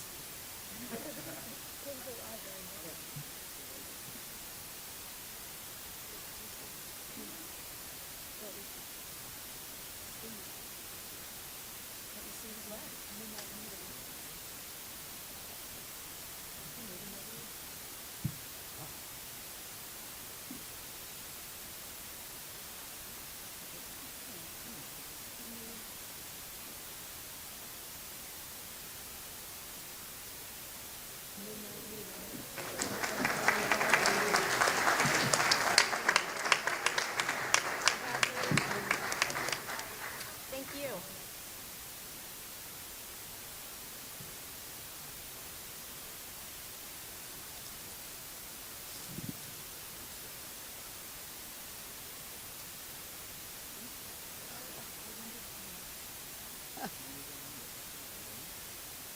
Here.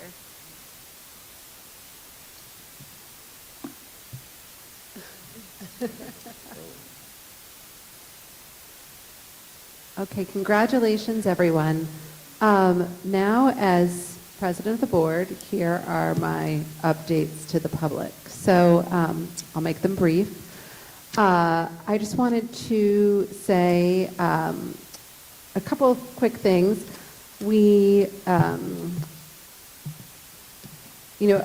Yesterday I was actually at a conference for educators because I also work in a school, and the topic was parent involvement in your schools and what should that look like, how should schools navigate, how involved parents should be, what the parent voice should be like, and we heard from different schools of how they're navigating that in their communities. And I think that I can speak on behalf of our board here, where we all really feel like parent voice is so important, and that's what's going to get me to my little piece of housekeeping here, which is that we do have a climate survey out. It's available on our website. If you haven't had a chance to fill it out, we ask that you do. We really do love hearing from everyone. I know I say this like week in and week out, or month in and month out, but if you could fill that out, that would be great. The due date for that is May 19th, which leads me to my next bit of housekeeping, which is that the budget vote is May 20th. So please make sure to come out and vote on the budget. Bring your friends. we're hoping for a robust turnout for that budget vote. And that is it for my remarks. Thank you, Alex. Good evening, everyone. Thank everyone for having it. I hope everyone had a chance to enjoy the beautiful weather this past weekend to celebrate Mother's Day. In meaningful ways, honoring the remarkable women in our lives who give so much of themselves every day.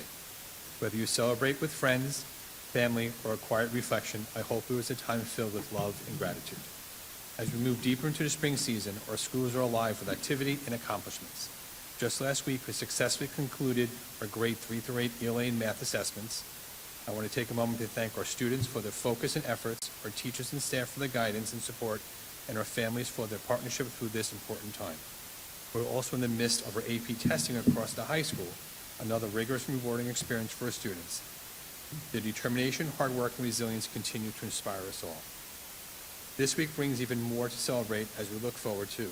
Our elementary students are gearing up for the annual Philadelphia trip, a cherished tradition filled with learning and exploration. On Wednesday evening, the pack right here will be bursting with creativity and talent as we host both the junior high concert and the art show. And on Friday, the excitement continues with the junior prom at the Swan Club. Sunday morning, May 18th, we lace up our running shoes for the annual West Side Run, which steps off at 8:30 a.m. This wonderful community event brings people together in the spirit of wellness, fun, and school pride. And on June 1st, we have her sister school, Lloyd Harbor, holding a Little Apple Fun Run. And I hear Mr. O'Rourke, oh, he left, he'll be in the dunk tank this year. Oh, he's right there, he moved, he's in a dunk tank. He confirmed it with me today. Then on May 31st, 13 students and 3 chaperones, Mr. Dembusky, Ms. Garza, and myself, will be embarking on a historic trip to Normandy, France, walking in the footsteps of heroes who, for over 80 years ago, made extraordinary sacrifices to defend freedom and confront evil in the world. This trip is far more than a travel experience. It is a powerful opportunity to relive history, to honor the bravery of those who served, and to ensure their legacy is never forgotten. Our students will serve as ambassadors of remembrance, carrying forward the stories, lessons, and values of the past to inspire future generations. Their presence in Normandy is a reminder that we must remain ever vigilant in the defense of freedom and justice. This season is a reminder of all the ways our district comes together with learning, tradition, and community. Thank you for being a part of it. I'd also like to give an update on the traffic signal project. We received some optimistic news today. The town expects to begin installation as early as next week. They're currently waiting for the remaining mast arm from the pole manufacturer, which is anticipated to arrive this week. If all goes as planned, we could see the traffic light signaling in flashing mode sometime during the first week of June, ready for graduation. Just this morning, we also notified that we were awarded the Best Communities in Music Education from the National Association of Music Merchants. This is the 4th year we have received this award. Congratulations to our music students and our music teachers. Thank you. And I was hesitating before because I knew there was one more thing that I wanted to add. It was just another one little piece of housekeeping, but Kate Della Carpini had to leave because her husband was not home and she had to go home to put her youngest child to bed. So she just wanted everyone to be aware that she didn't just walk out of the meeting. She actually had to leave to go care for her children. So now that the record reflects that, we will move on to our discussion portion. Would any board members like to bring up any matters for discussion? Yes, Mr. Wallman. I got it fine. The first thing is, I start. I know we talked at a meeting earlier about the tax anticipation notes that we use. So we borrow in the municipal market in anticipation of getting tax receipts. And so we've been borrowing, I think, around $13 million each year. And I would like to ask for thoughts around exploring use of our excess capital to fund that instead of going to the market. And I know when we briefly spoke about it a month or so ago, there was a question about bond council's views on this, but I'd like to know, either Joe or Christine, how can we move this forward and get the answers we need? Because I think we're paying a lot of interest on this that we don't have to pay, or that we could pay ourselves, so. Mr. Wallman, we can resurface what bond counsel sent us, take a look at that, and then have a conversation with them and get back to the board on their thoughts there. They provided some detailed information that I don't have the specifics of it right here, but we can resurface that and get back and bring it back, maybe home on Friday notes this Friday. Great, thank you. Okay. Another question, I think you saw New York State passed a ban on all cell phones in schools next year, and so I know we had a spirited conversation either 1 or 2 meetings ago about the Yonder pouches, but if not tonight, because you're hearing about this just now, Joe, but I think we owe it to ourselves and everybody else to have a conversation about what next year and beyond looks like, because I think there's a lot of questions about compliance with the Yonder pouches, and I know there's different views on that, but certainly understanding whether we're going to keep that strategy for next year, go to a different strategy, but not for tonight. That's right. And I just, the ban is going to be for all devices not owned by the school, so that students wouldn't be allowed to bring in their own computers, watches, and the like. So any internet devices that are not owned and controlled by the school would be banned. So there's a lot we need to look at going forward. Thank you, Bill. Great. And then I know this was another spirited discussion, and we didn't have time, and again, not for tonight, but I think we should relook early in the upcoming year, like in July or during, our goals planning, whether we've abandoned a third language or whether a third language just needs to be implemented differently. So I know there was a lot of debate. I'm not looking to redo that, but I think we should talk about whether we're going to try a different approach, and I think we had selected Italian, but that was my items. Great, thank you. Anyone else? I have 2. And we have, I didn't know, but we have a guest, Mr. Grillo. There you are. We received another letter, complaint about the wet lab.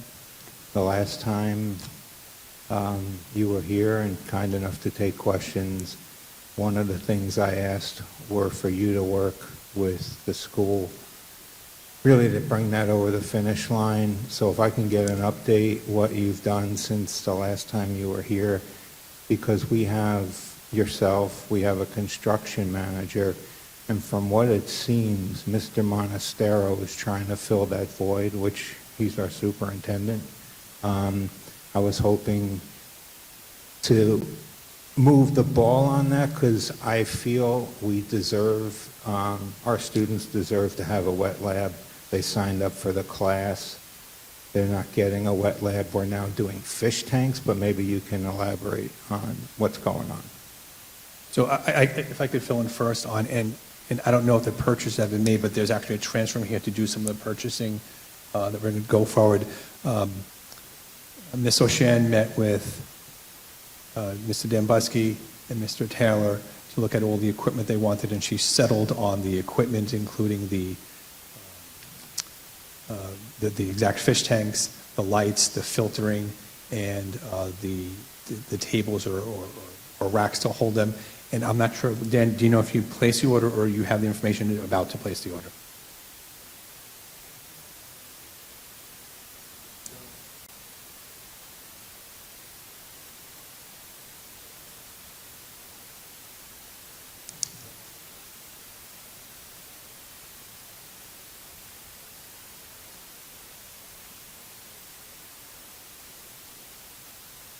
So I think, and I think Anthony was in that meeting too, if I left you out, that those purchases are being made if they haven't been made already.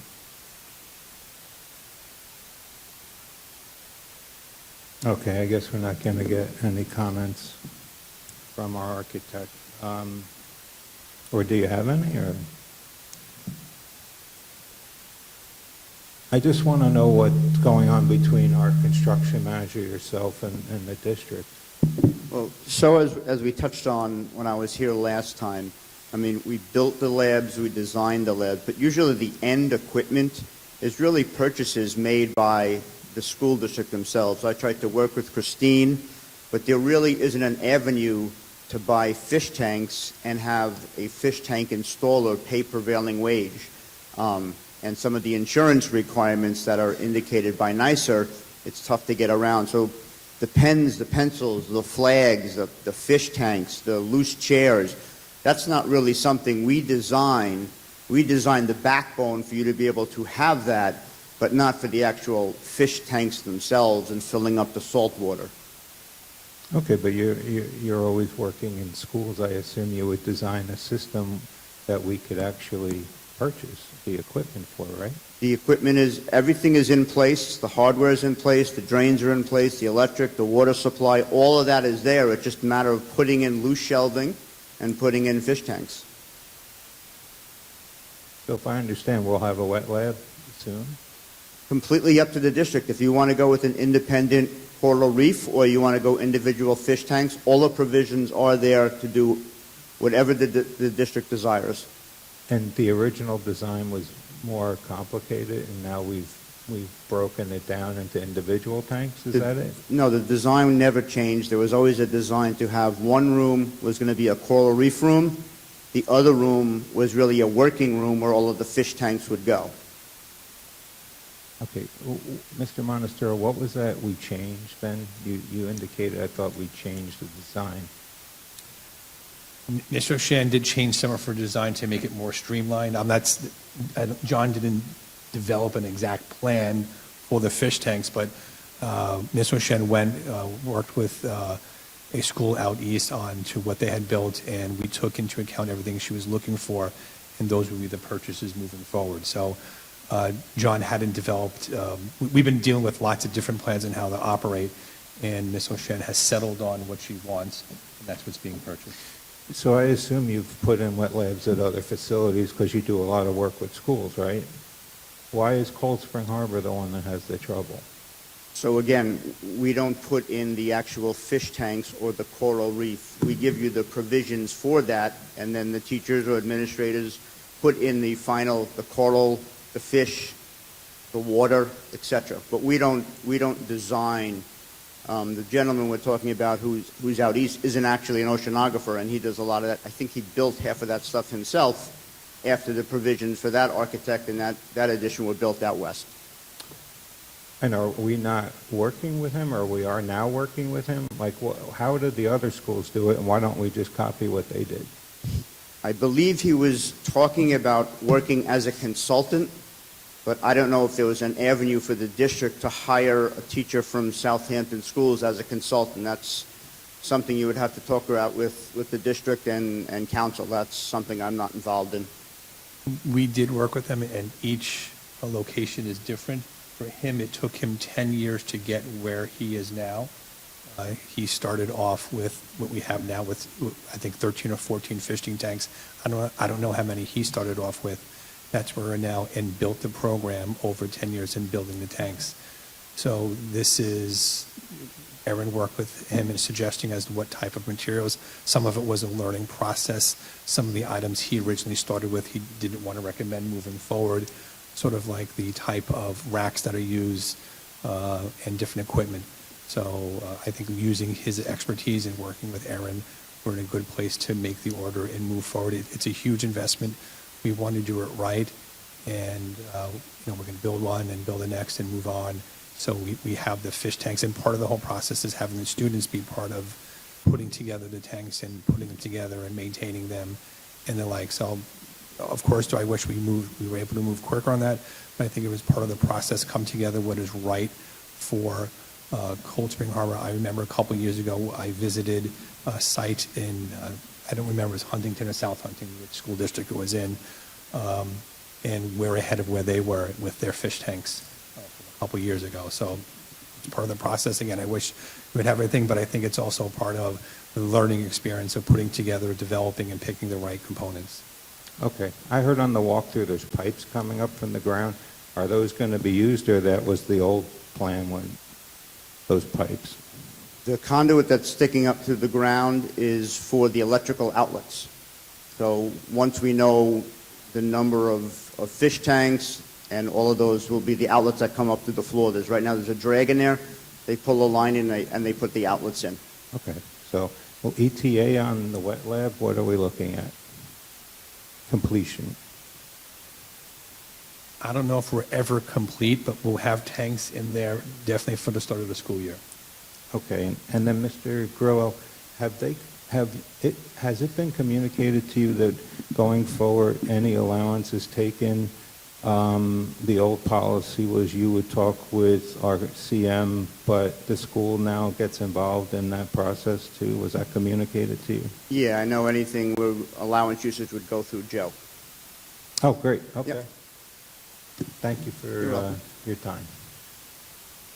I have one more topic, and it is, again, thinking about planning for next year, and I'm not sure when, Christine, the food is ordered for the lunchrooms, but I would just like to know more about what food is being ordered and how we can make sure that the kids are getting less processed foods when they are being served lunch, less fried foods, less foods with dye in them. I know there's potato chips and things like that. I just want to see if we can come up with a plan that, staying within budget, gives healthier alternatives to the kids than what's currently offered. I also think it would be worthwhile to know what's in the vending machines here in the building for the kids to purchase too. I'll work with Jerry Tiger, and we'll make sure we put something together so we know. Thank you. And Thank you. I some figure report. she may already have ordered. I don't know, but let's look at it, because I'm increasingly concerned about what the kids are. The more research that's coming out about what's in our food, the more concerned I am about what we're giving them while they're here too. So when it comes up every year, it comes up. So let's get ahead of it this year. Great, we'll Thanks. put a report together. Thank you. Okay. Any other items for discussion? All right, so we're going to have our presentation now on teaching and learning.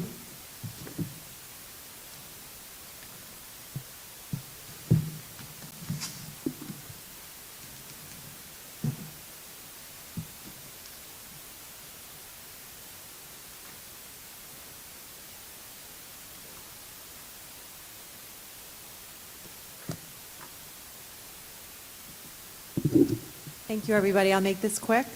So this has been something that is a long time coming.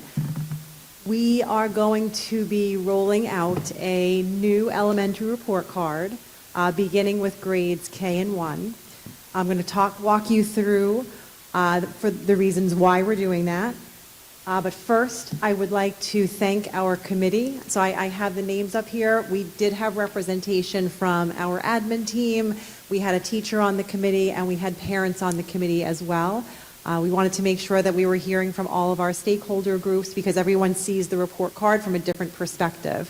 So greatly appreciate the time and the valuable input from our committee members. I also want to mention that we had subcommittees. We also are grateful to our teachers at Goose Hill who worked behind the scenes. We were collecting feedback from our teachers who were not able to join the committee. We wanted to make sure their voices were heard as well. All right. Forward. So some of you may have been noticing in terms of our report cards that some of the categories are on the vague side. So we're trying to be more specific. We're creating a report card that is truly standards-based. And what that means is that students will be assessed on how they're progressing through the learning standards and the level to which they have been achieving those standards. Of course, we have samples that we can show you. We also have the incorporation of a section called Behaviors that Promote Development and Learning. So you may have noticed some behavioral categories throughout the report card. We're having a designated section for that, and I'll talk a little bit more about that. We are going to continue with the 4-point scale. Everyone has been used to and seems to still be in favor of a 1, 2, 3, or 4. However, we are going to be moving away from a plus, for example. We feel strongly that if we have a clear delineation of each of the levels and that we're transparent with families about the norming process and what denotes a 1, a 2, a 3, and a 4, that there would no longer be a need for the plus. So it would just be a 1, 2, 3, or 4. And the other thing that's going to be new is the alignment of the parent-teacher conferences in the fall with the release of the report card. So that hasn't been aligned in the past, and teachers have been having premature conversations with families prior to them having the report card. So we're looking to change that, so that's another welcome addition for the upcoming school year. Just to give you some examples of what we currently have on the report card and what it's going to be changing to. So if we take math, for example, for grade 1, currently, if you look at math on the report card, one of the areas that the teachers will be evaluating is understands concepts. Now you can imagine that it's very vague and difficult to assess because what are the concepts that we're talking about? So typically teachers would spend the time on a lengthy narrative to explain what are those concepts that the student may be struggling with or doing very well in. So we would be shifting to, as an example, represents and solves word problems involving addition and subtraction, numbers within 20. That's just one example of many that we have. In the case of reading, and some of you know this well, another one of the indicators shows effort, right? And so we want to think about what is that telling our families. I mean, that's wonderful to know if your child is putting forth the effort, but how are they doing with respect to the standards? And, in our discussions with parents, they would really appreciate to know specifically where their child may have some gaps, where they're doing well, and if there are gaps, they would like to be partners with us in helping to address that. Oops, let me just go back to, so instead of shows effort, one example for ELA could be retell stories or shares key details from a text. All of the aspects that you're seeing for Shift 2, that's language from our learning standards. These are the actual standards that students will be assessed on. For science and social studies, as another example, again, one of the indicators is simply understands concepts and content, but there's no specificity to what those are. So we would shift to demonstrates understanding of rules, rights, responsibilities, and citizenship. That would be for social studies as an example. For science, asks questions, makes predictions, conducts investigations, and records observations to explore natural phenomena. Even our special areas needed some updating. So instead of participates in activities, understands concepts again. For art, it would be something like creates artwork using a variety of grade-appropriate tools, materials, and techniques. We have music as well. And we're still tweaking a little bit, but identifies and demonstrates music concepts, for example, beat, rhythm, melodic direction, in a variety of musical styles and contexts. And even for PE, demonstrates appropriate locomotor movements to participate successfully in physical activity. We are also including dance. Dance is one of our learning standards. And our students, walk through Goose Hill and you'll see them dancing. We want to make sure that it's represented in the indicator. So I did talk about one of the changes as being the alignment of the trimester 1 report card and the parent-teacher conferences.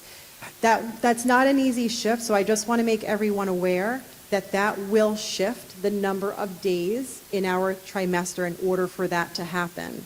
So we want to be mindful that for the upcoming school year, trimester 1 will have 48 days, trimester 2, 63, and trimester 3, 66. And again, that is done to allow for the report card to be given to families, followed by the time for conferences to take place. So again, we're keeping that alignment for the first trimester and then the second trimester.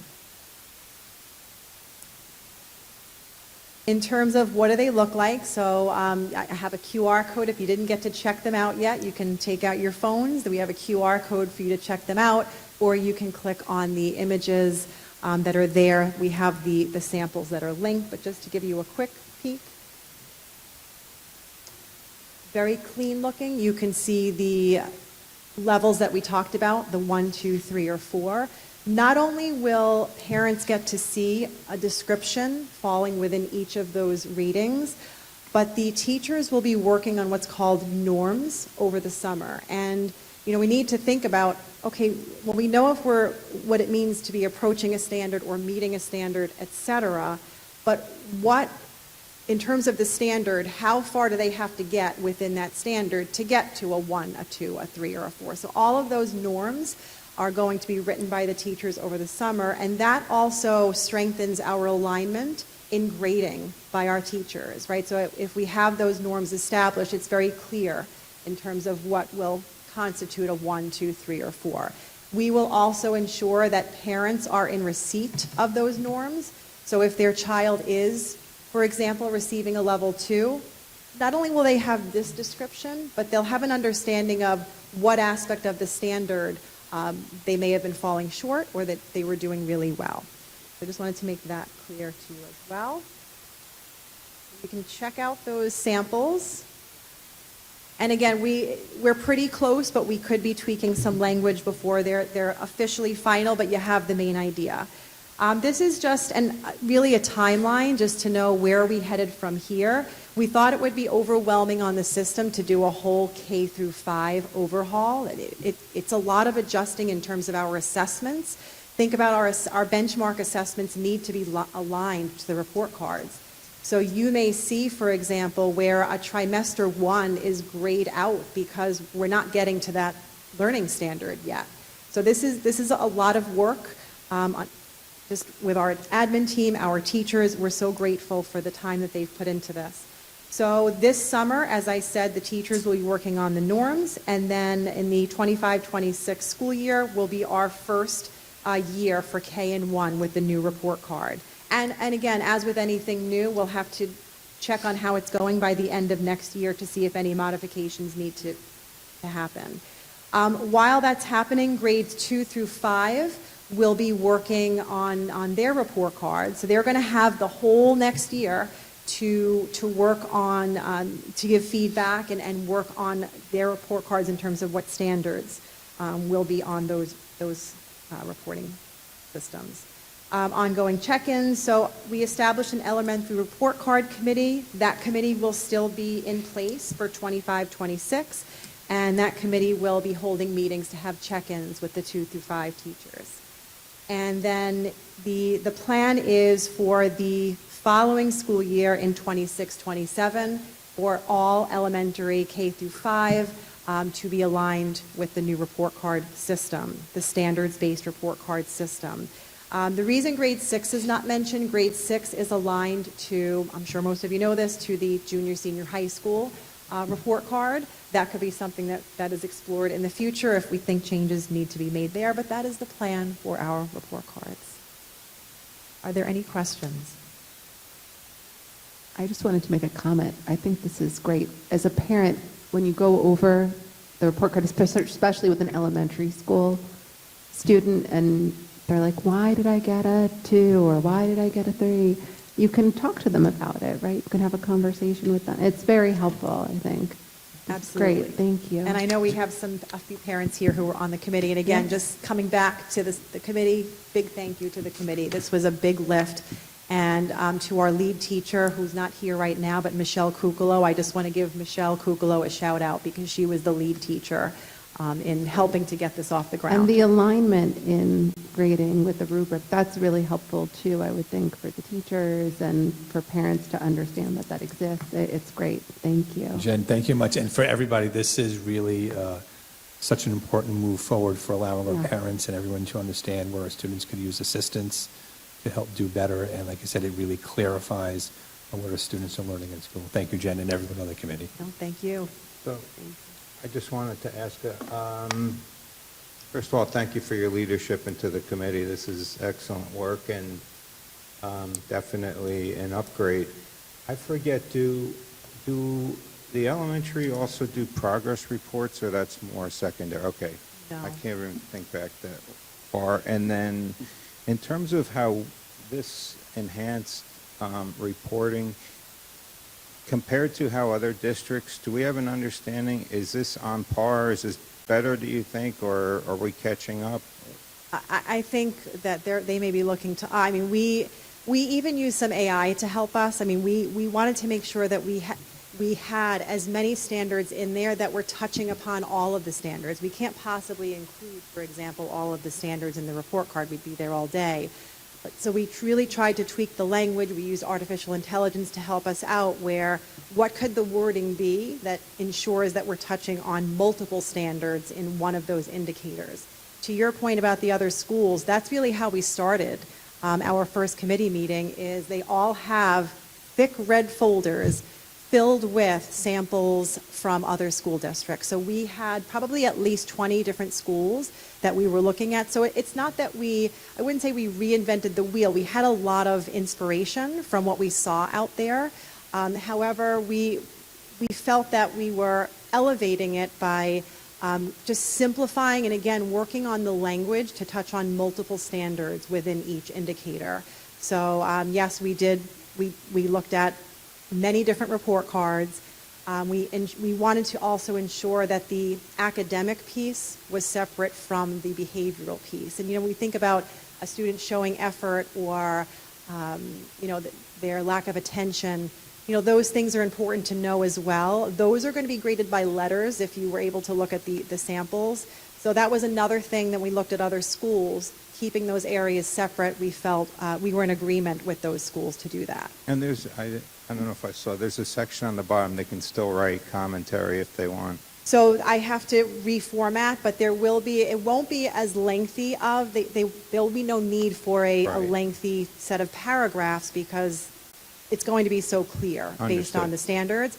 But we are going to leave 2 to 3 lines for comments if they're needed because there may still be things that need to be documented. Understood. Thank you so much. You're welcome. Thank you. We're moving on to committee reports now? Oh, yeah, sorry. Oh, okay, yes, so I am skipping over, John, sorry. We have a presentation on capital project bids, so come on up, Mr. Grillo.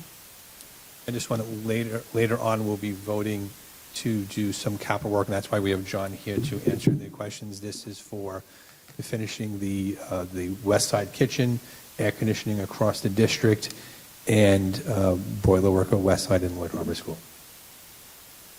Good evening again, everyone. So on April 16th, we opened bids for the latest round of capital projects.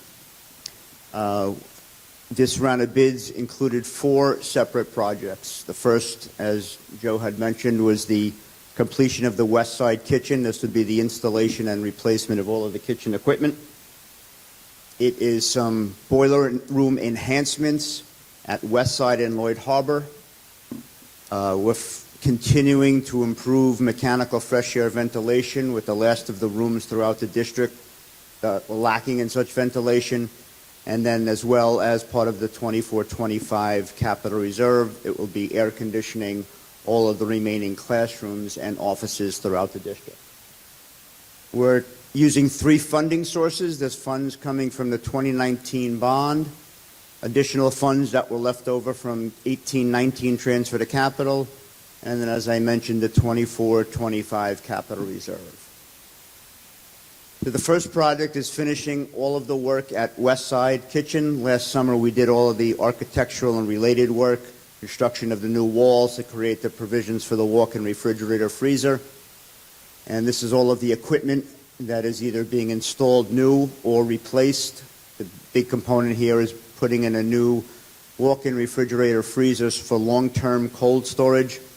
We can then remove the additional refrigerator and freezer that is currently sitting in the cafeteria. Everything will get back into the kitchen.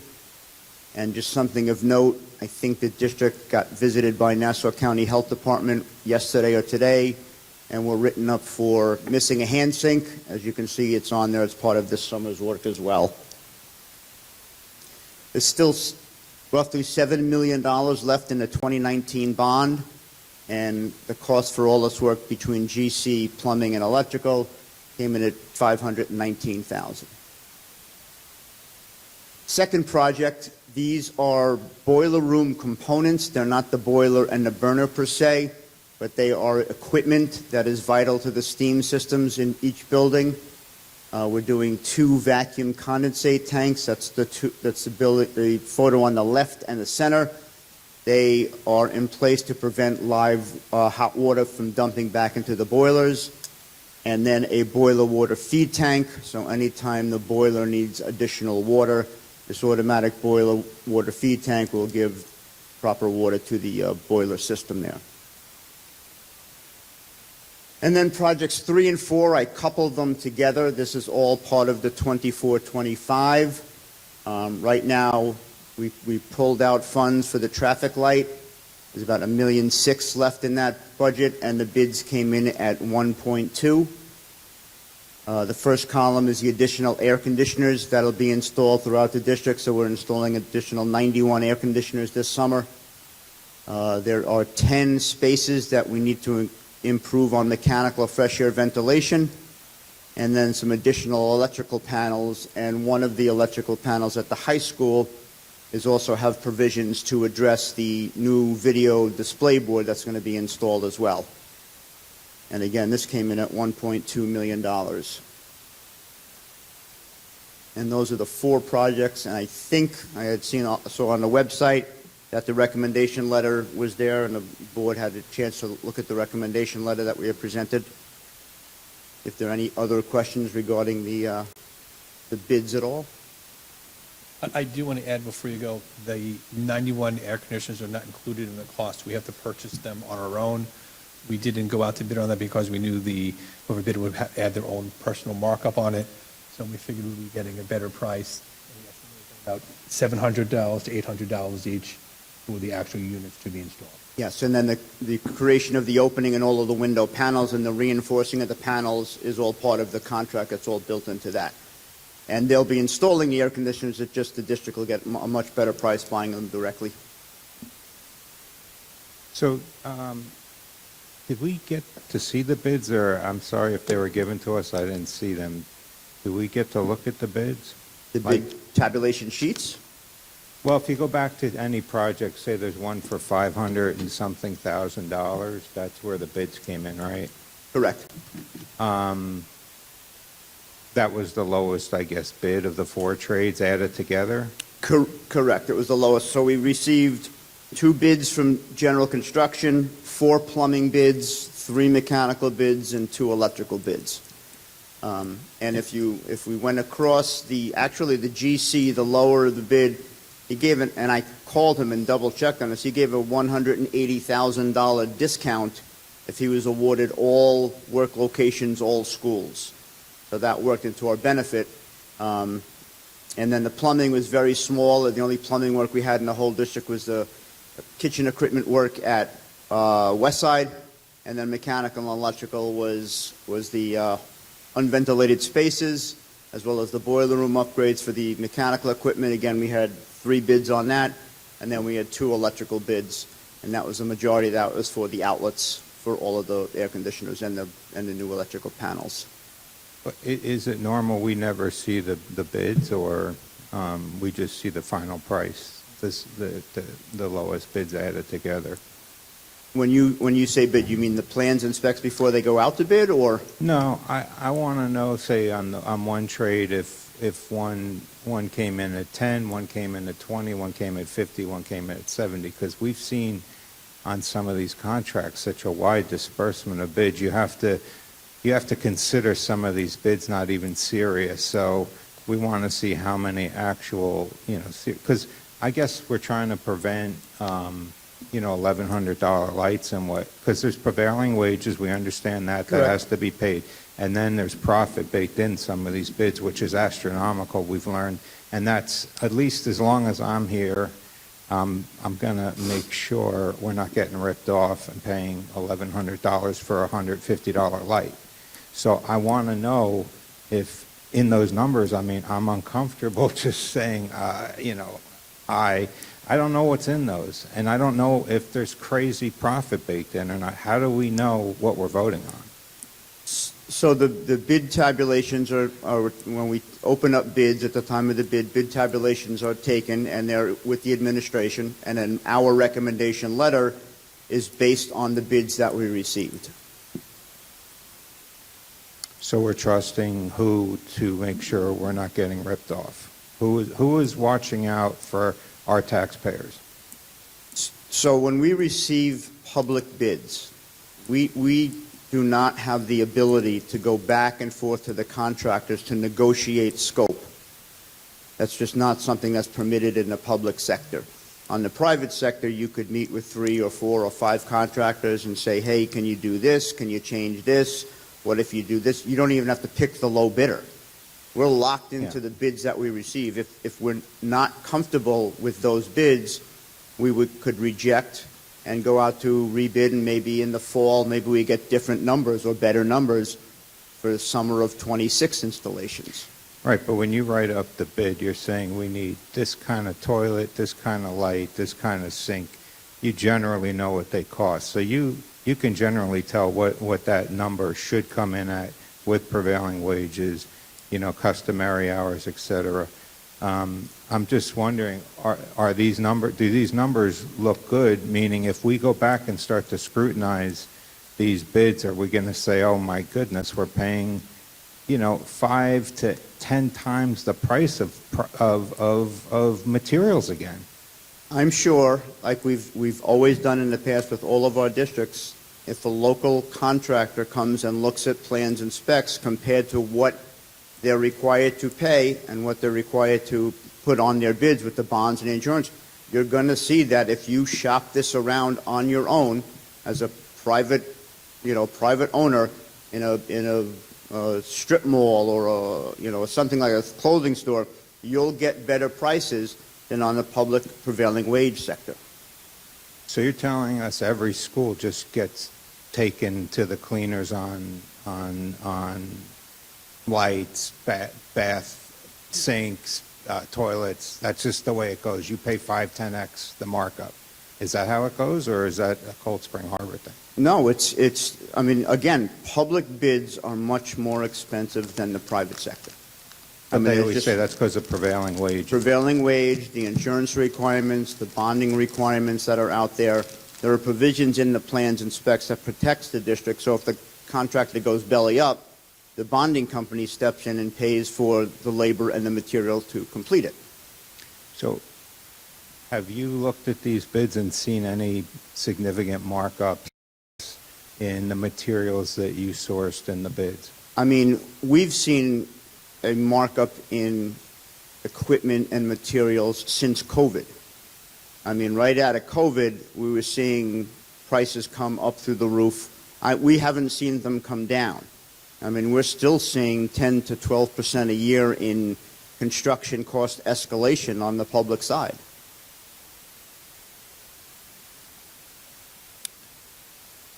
Yeah, I mean, I'm not looking to have $53,000 bathrooms anymore. I'm sure my colleagues are. I mean, I don't want to speak for them, but I think we're all in alignment on that. Yeah, we agree. We agree.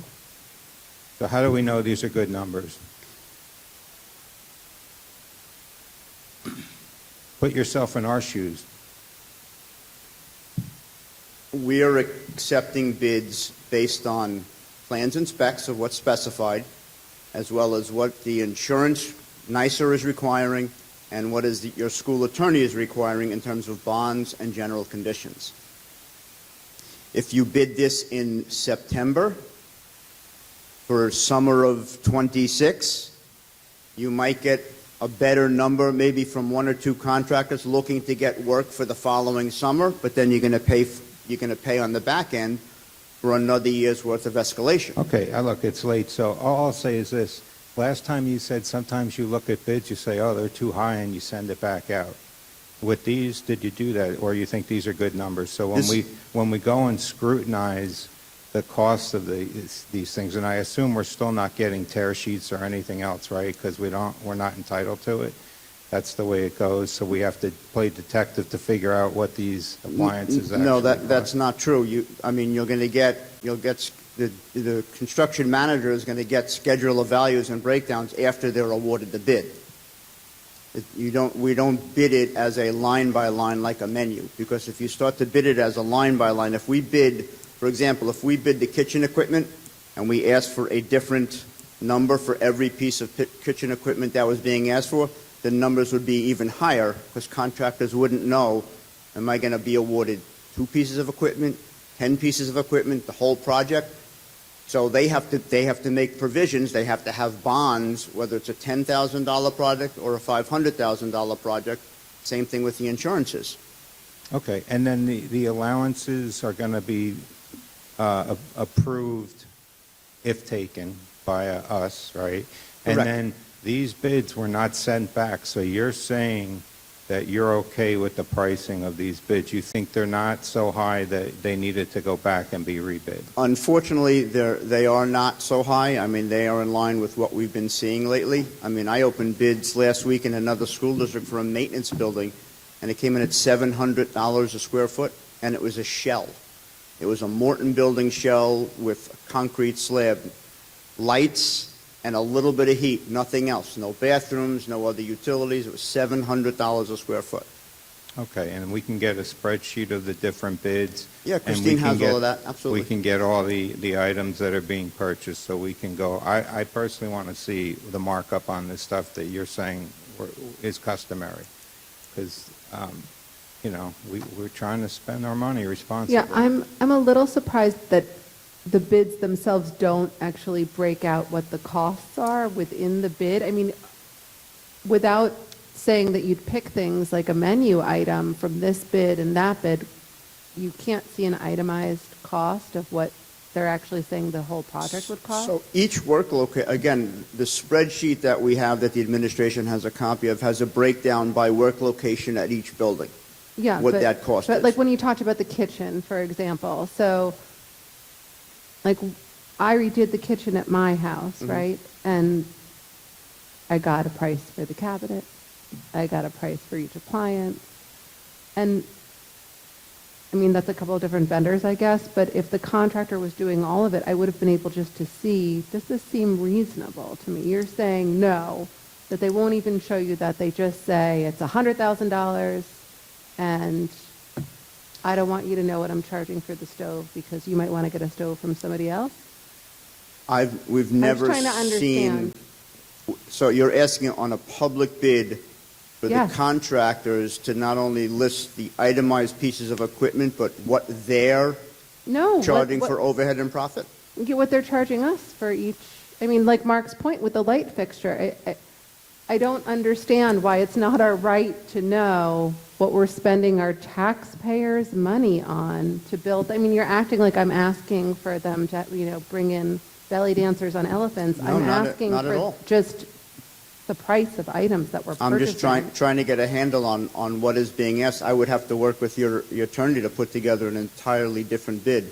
That's not something that you really see in the public sector, to bid and ask the contractor what their overhead and profit is. Mr. Grillo, we're not looking for a different bid. We're just looking for transparency of what we're purchasing. That's all. We want to know what the spec is. You spec in the bid, you spec a toilet, right, Mr. Grillo? You spec, yeah. You know what that toilet is, and you know what that toilet costs. That's all. We want to know what it costs, and then we're going to go through the bids, and we're going to total it up, throw customary prevailing wage number of hours on it, and then we're going to look at the total bid, and that's the profit. So we want to see if the profit is ridiculous or not. That's all. And if it's not, we're good to go. We'll pay. There's nothing, in my opinion, there's nothing unreasonable or out of the ordinary on any of these bids that we've Okay. received and that we're recommending to award tonight. And what's your threshold for unreasonable, or 2 times, 3 times, what's the threshold? What would cause you to say, well, that's a little pricey? Well, the $700 a square foot maintenance building was too pricey. Because the bathrooms weren't too pricey, right? We did those. You didn't say. 'cause Again, that was bid in January of '24. We already had the numbers. It wasn't that we were asking for a separate bid. That work location was there for 6 months. I mean, it was there in place. I'm sorry, I feel like a broken record, but just for the record, it was bid in January, and then the board said what about it? We originally didn't award it. The And if board you, did not award it. Correct. And then the work was done, and then the change orders were presented to the board as a different project. No, Yes, that's completely not true. that is completely true. That is absolutely what happened. We did not agree to, we were told the change order was for boiler work, not by you. And we approved a change order for boiler work, and the bathrooms that we said no to were done. But they had been done already. I was prior directed. to that. Yep, I was So directed by the every superintendent. time we have this is like our third or fourth time I- possibly having this conversation, that story shifts a little bit. So it's important that it's accurate. And it's never wavered or shifted from myself. Okay, so does anyone have any other questions here? Christine, I see it's actually not on the public agenda, this presentation, nor is there the vote on this. Wasn't on the agenda, that was, The vote, I think, is item 22. oh, item 22, okay. So you moved it up for a vote. I mean, I don't even know that we have enough information at this point to vote. So, is this one of those things, if we don't vote now, we can't do the work over the summer, and then, so that's, so I just can't spend money like this. I wouldn't do it personally, I'm not going to do it for our taxpayers, but that's just me.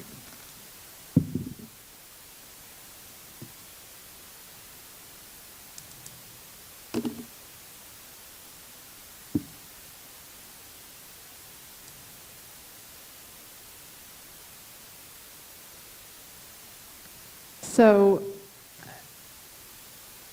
I mean, I'm happy to put this up for a vote. I'm wondering if we should break them out one by one rather than take them as a slate. Is there anything we want more information on within this work? Or are we comfortable taking it as a slate? Well, sorry, I wasn't clear on the answer to Mark's question. If we don't approve it, does the work not get done for a year, or? Well, the problem is, I mean, some of the long lead items, the kitchen equipment and the electrical panels and the ventilation equipment that's going to go in the ceiling of those 10 rooms, they are long lead items. I mean, the outlets themselves, the conduit, that kind of stuff, the ceiling tiles, that's quick. But all of the other long items, you do run the risk. And so, let me just ask one more thing now.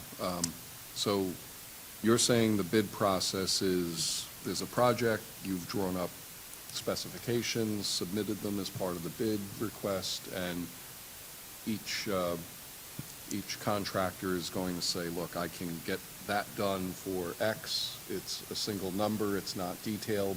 It's almost like they're taking the risk if toilets triple in price, they're going to eat that versus, if they detailed it out. Is that? Yeah, and the same as I did the last time, we bid it by building, by work location, so in case money comes in higher or bids come in higher, we can pick and choose, just so we always stay under the budget. But again, in this case, with the GC giving $180,000, allowed us to do the other 3 alternates that we really wouldn't have been able to do if we didn't get that big discount. I have a suggestion and a timing question. So our next meeting is not for a month, but we are going to have a meeting in between that meeting and this meeting that's not on our calendar yet. We have to figure out what date we can all do it. Would pushing 2 weeks to get more information cause much of a problem?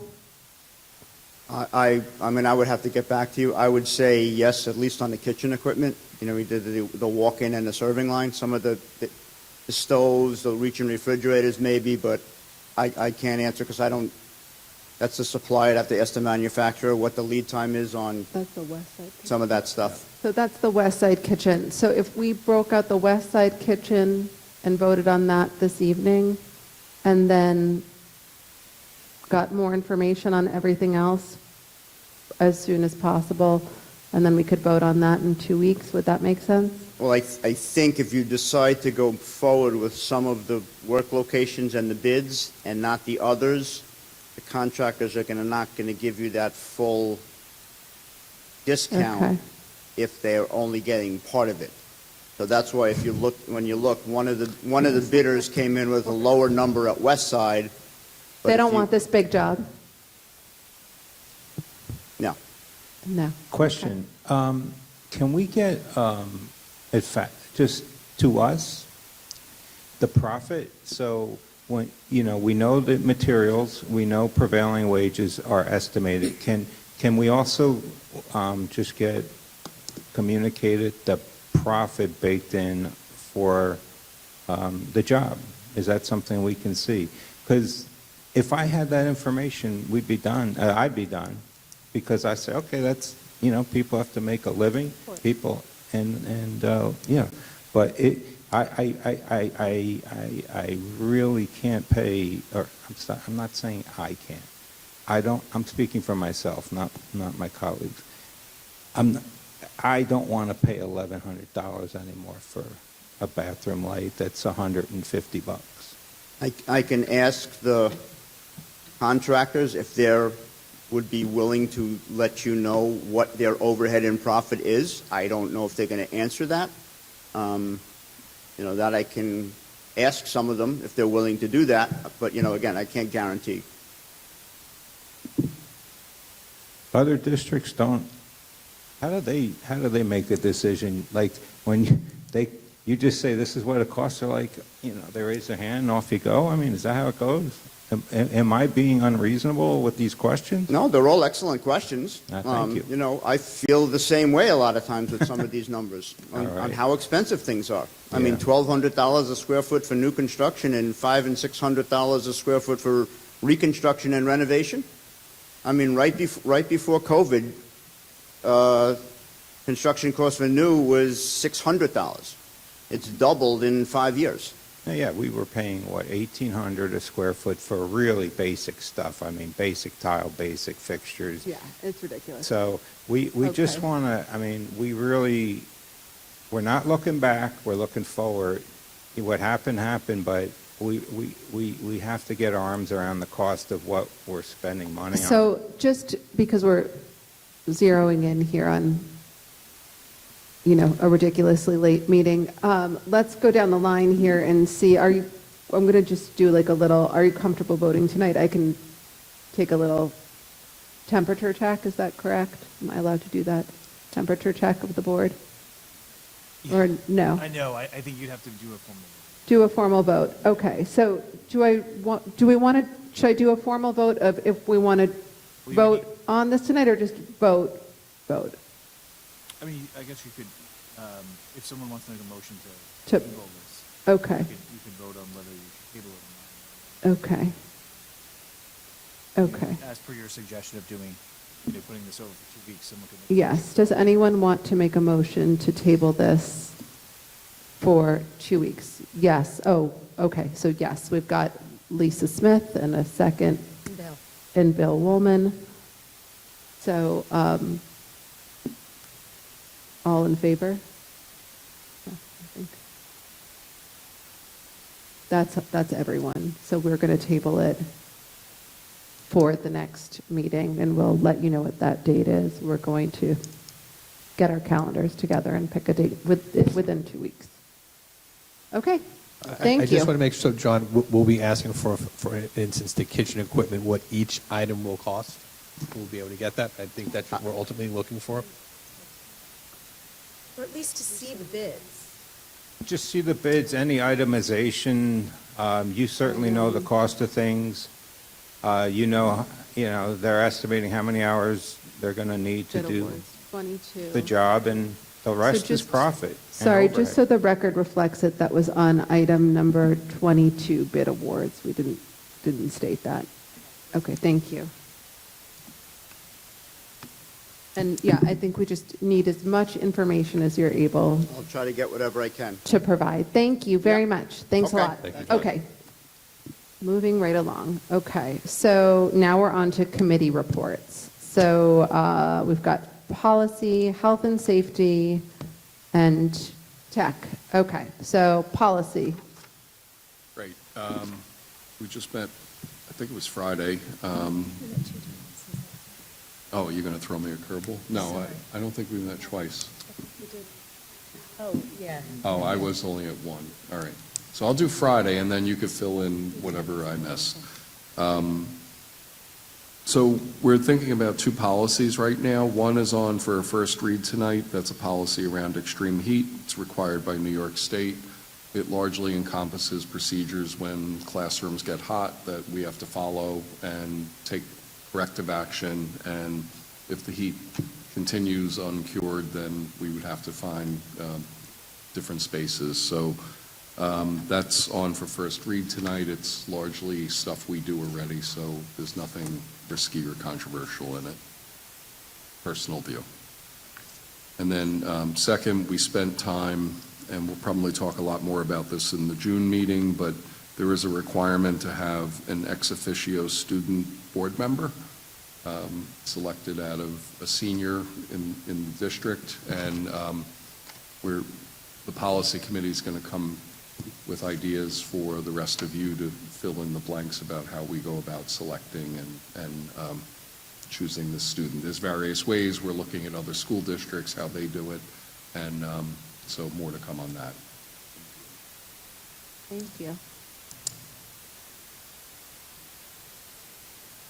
The only other thing we're working on right now is changing some of the language and some policies to reflect the, was it LGS01? LS01. Which will be the LGS-1. Cold Spring Harbor, so what's the We're name so of it? cool. Subject LGS-1. matter list or something? Subject matter list. Yes, okay, I was right. So we're looking at a few that touches a few different policies, so we'll continue to work on that, and hopefully we'll have some more for you to approve soon. Thank you. We're working our way through a very long list. Okay, health and safety. Okay. Would you mind, Mr. Clements, to get to the podium in case I missed something? Thank you.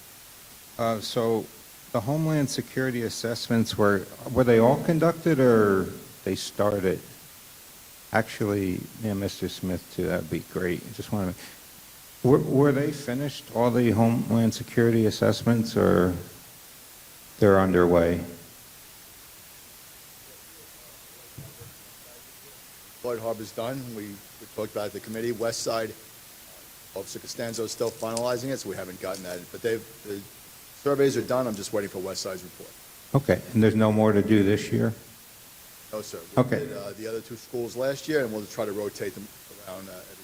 The handheld radios are done, and they're being deployed? Ones that the school districts bought? Yeah. Yes, they're in the field. Okay, and then the Lloyd Harbor septic, could you provide a quick update on that?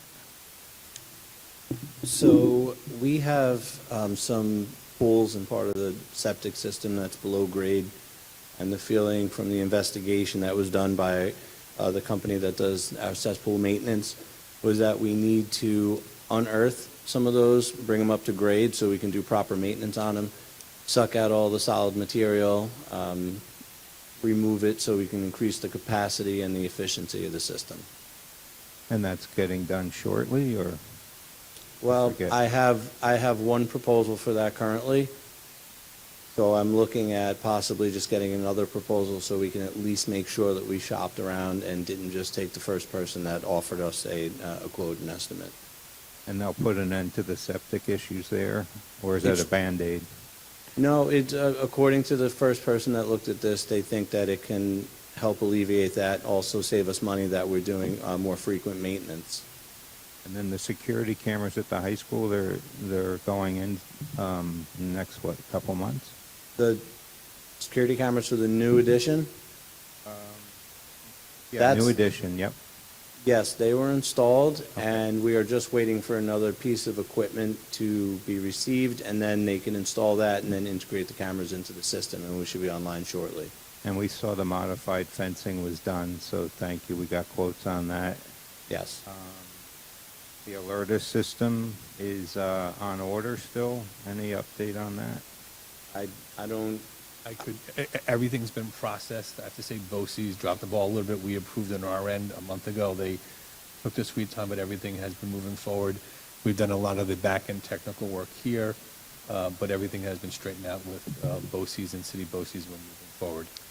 Very good. The Goose Hill underground water issue, when is that going to get worked on? Well, currently we are monitoring test wells that were put in, and at this time right now there's nothing to work on, but if the situation shows itself again, what we will do is then use that information and then consult with our architects and engineers to come up with a plan to either have some sort of more of an increased pumping system to evacuate the water from the basement, which is currently pushed in right now from hydrostatic pressure from water that's just pooling up above the normal groundwater table. So that's where we're at right now. It's dry, so there's really not a project necessarily for us to do. And hopefully it doesn't come back so we don't have to do that project. Okay, Mr. Smith, you said you're putting in improved signage in some areas, right? And some additional lights in noisy areas just for added safety and direction? Yes, we did some added blue lights. We worked on the I did hang the additional lights in Goose Hill, additional signage in Goose Hill today. It's kind of a pilot program, and we'll see how people respond to it. Law enforcement's coming in this week, so they'll also take a look at it. This is the That was signage purpose. inside the school, correct? Yes, ma'am. Yep. So you're running through the holes quickly. Not only will it help it every day, but law enforcement will know. They're coming tomorrow on a separate matter, so I'll have The last topic we discussed were for student parking to make sure we have the right students driving to school. You were looking at possibly hanging placards of different colors for faculty and students. Is any update on that? Yes, I'm still looking at the placards. I discussed a couple options with the superintendent. I actually left them with the high school for them to take a look at it. I want their input too. They've been doing this forever, so right now we're looking at what we feel works best, and then I'll go forward with the order. Excellent. Thank you. And one thing we're doing, stickers across the district. Currently, we only do stickers at the junior, senior high school for staff, but all 4 buildings will have stickers to make it easy to identify other cars and look up who they belong to. Oh, and then the cameras for...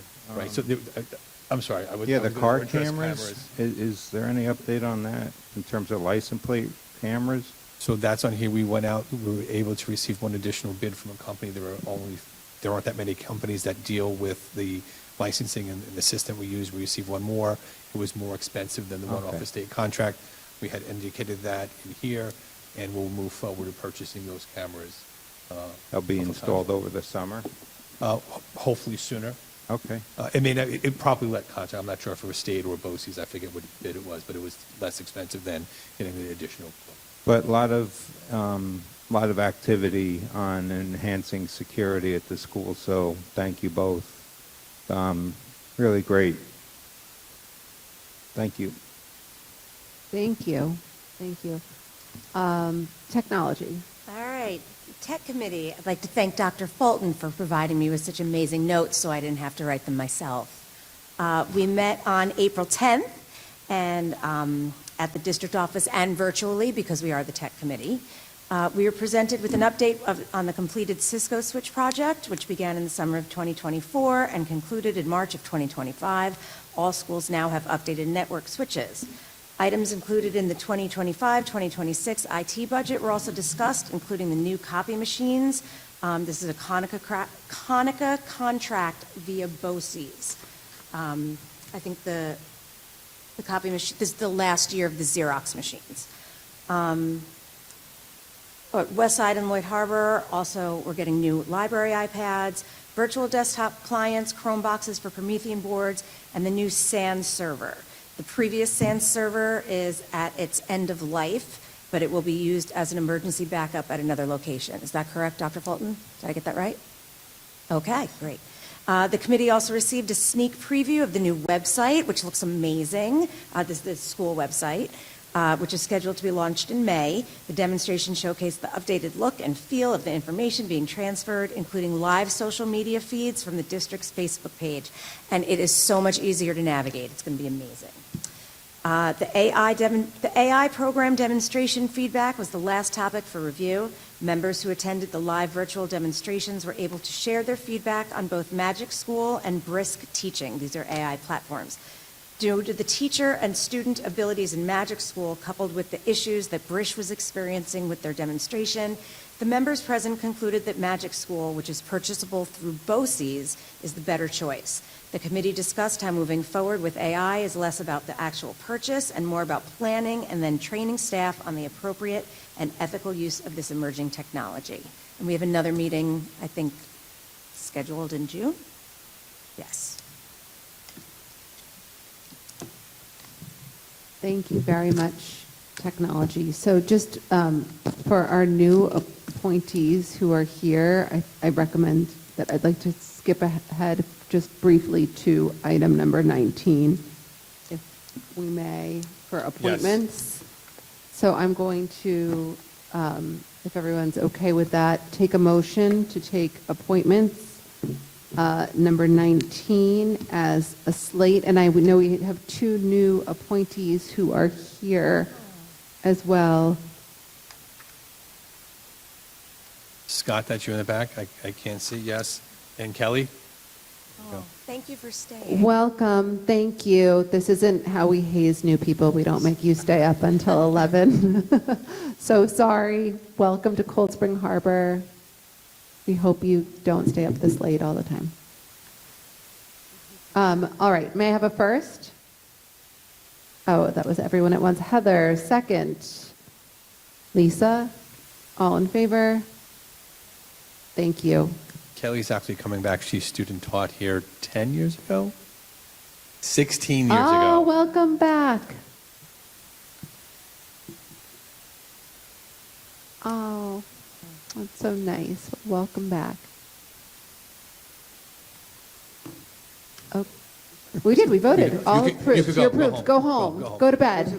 Thank you. And administration. Yeah, administrators, Administrators, go to bed. It was a test and you passed. Okay. Oh, bye. Dean, it's just you.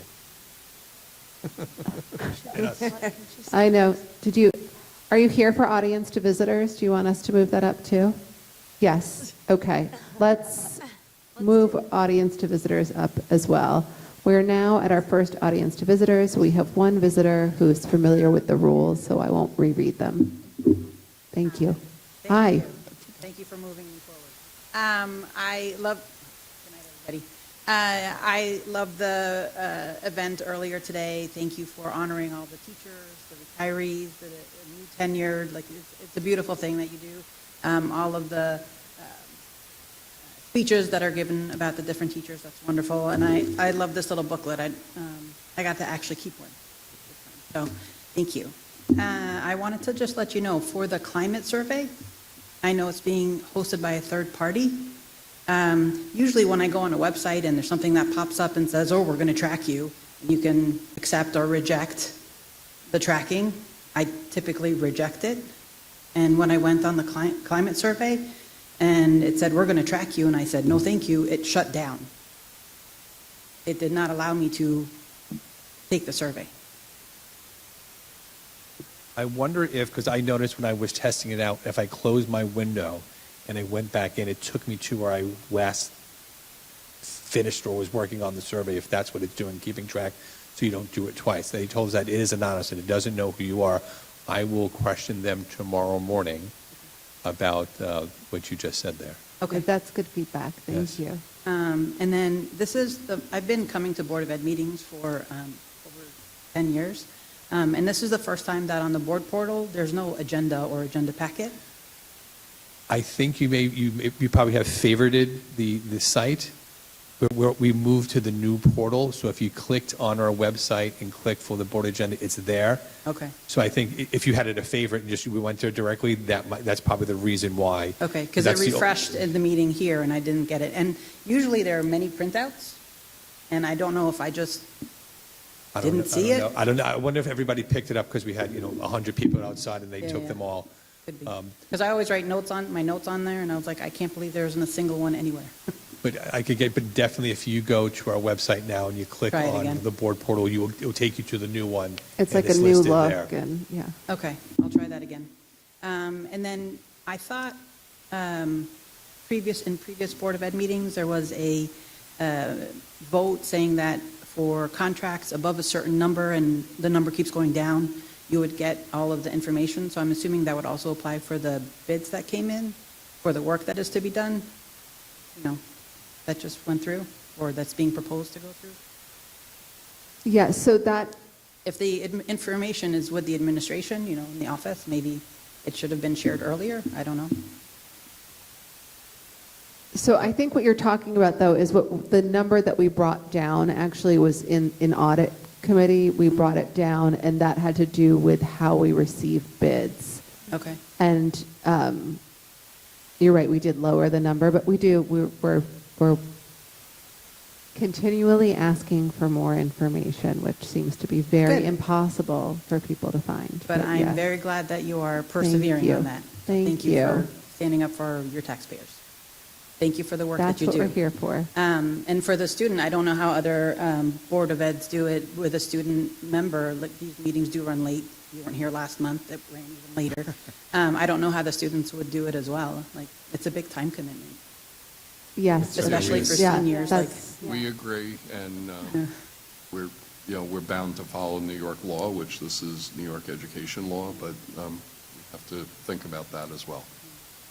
All right. Because our students do so much, so this would be a big time commitment as well. Great opportunity, but a huge time commitment. Yes. Well, thank you. Ms. Costa, we lowered it, to 25,000, and then it requires 3 bids? Was that what the rule change was? I recall 35,000, but I'd have to look it up. I think it was 35,000. And then it requires 3 bids? It how I understood it was it requires, if you're using a properly let contract from another agency, you would have to get a sealed bid and compare the properly let contract to the sealed bid. You get a sealed bid, go out to bid, and then compare it to whatever public agencies bid, already let contract. Or just piggybacking on something, we'd go out to bid on it was I think the purpose of that initially. Right. Yeah. Which jogged my memory. Yes, that was an audit committee from like 2 years Right. ago, but it just came rushing There- back here. There's at 11 also a PM. policy, and that's where the 35,000 Yeah. is. And that policy, there's certain things that are bid, certain things that you can just get quotes on, Yeah. obviously lower. And I think we talked about possibly bringing that with lower numbers at some point, so. Okay. So I just want to make sure then what we just discussed before with the fences. The fences came in at 32,000. We did get 3 quotes, and the lowest was off of contract, so we're fine with that. And I was pretty sure with the cameras, that was, I think, 68,000 and change to do these. We were only able to get one additional. Rihanna, Rich, we were looking to try and get it, but there was only one other vendor out there. I want to make sure we're not violating anything. It was off of a properly let contract, that dollar amount, but it was 68 and change. So I want to make sure that if we are going to go forward, Yeah. we're not violating any policy. I don't remember 3 bids as part of the equation. Obviously, we'd love as many, we can't Right. control that.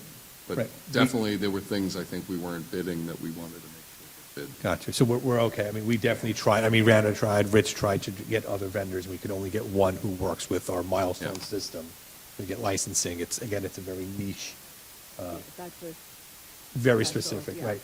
Fence is easy. You Yeah. can get 3 pages on the phone book, so we're I'm okay. afraid if I'm we. going to try to keep us on Yeah, go track, ahead, just go ahead. because I just wanted to it's make sure we're interesting for okay. discussion, but it's something we can look up, and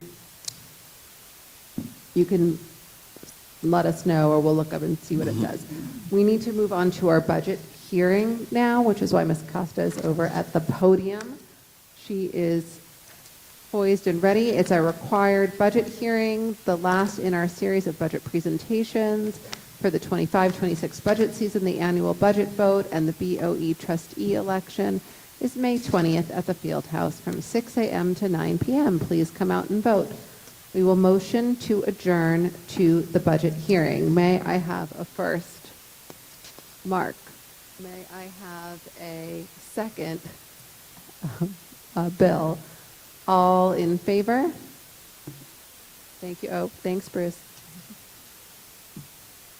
We announce Mary Booton, resident, as chairperson of the meeting and annual budget vote and trustee election. We will now conduct the required budget hearing. Ms. Costa will present the budget in its required format. Great, thank you very much. Okay, so tonight is the end of our budget process, which started all the way in November for in-district for administration, and it culminates tonight with the required budget hearing. At our last meeting in April, the board adopted the budget, and this budget hearing is required by law, and it's required to present the budget in a format, and we'll discuss as we go through. One of the first things that I wanted to discuss, though, is that if you followed Newsday on Sunday and their you noticed that there was a very late passing of the state budget this year, and we're just getting information. It's coming out right now. Since it's poignant and it's related to the whole budget process, I thought it was important that we talk about what was in Newsday this Sunday and the information that's presented. On the left-hand side is a copy of our state aid after the enacted budget and the legislature voted on it. And you're going to start seeing some boxes pop up, so I can hopefully everyone can follow along. This was what was in Newsday. If you look at the total state aid on the left and Cold Spring Harbor's information, you'll notice the numbers match. For 25-26, it says $4,933,000. It says $4,933,000 on the left-hand side. It says $4,622,000 for 24-25. It says $4,622,000 on the left. And it shows a change in aid of $311,000, or a 6.74% increase. For business officials and many of the advocacy groups, superintendents and such, this one representation of information from Newsday and the state, either one or both of them together, it really sticks in our craw. So I'm going to go through the details as to why some of this information, as it's presented, is misleading. So here we have on the state aid run, this is universal pre-K. You'll notice that it's represented on this run. Universal pre-K is a grant. No other grant that we receive from the federal or state government is represented on this state aid run. This started a couple of years ago, the state representing this on the state aid run. And what they do is, on the left-hand side where you're looking at 24-25 information labeled A, and you look at 25-26 information labeled B, our allocation of $432,000 has not changed for the pre-K program, but we cannot serve all the students we have the allocation for because we don't have the classroom space. So what the state does is two things that are, we'll say, stick in our craw as business officials. One, they represent the information at all here because it is not money that supports our general fund or foundation aid operations. And number two is they adjust the 24-25 information labeled A downward based on what you are using every year. So when we say we're servicing 36 kids, they replaced the item in number A that they showed us last year, which was $432,000, and they replace it with the $194,000 that we're using. But then they proceed to represent in 25-26 that we have another $432,000, which we cannot use all that money. We only have 2 classrooms of space. So what that does is it represents our a perceived increase in our state aid. That is not true, as this is grant money. So if you adjust the state aid run on the left for what happened, and you remove universal pre-K, which is what every district does, and that's the real numbers, you'll notice that you'll see the numbers as they're reflected, adjusted, and you'll see that our increase in aid is 1.7% over the prior year. This would really be what would happen in Newsday. Every district that can't utilize all of the universal pre-K money is seeing the exact same effect on the Newsday run every year. So this is really what should be on the Newsday run, and it's not. And we see this because people will ask questions. Oh, you got a 6.74% increase in aid. We have to explain to them what's going on, and I'll categorize as misrepresentation of information that's happening just to make districts look like they received more aid than they really did.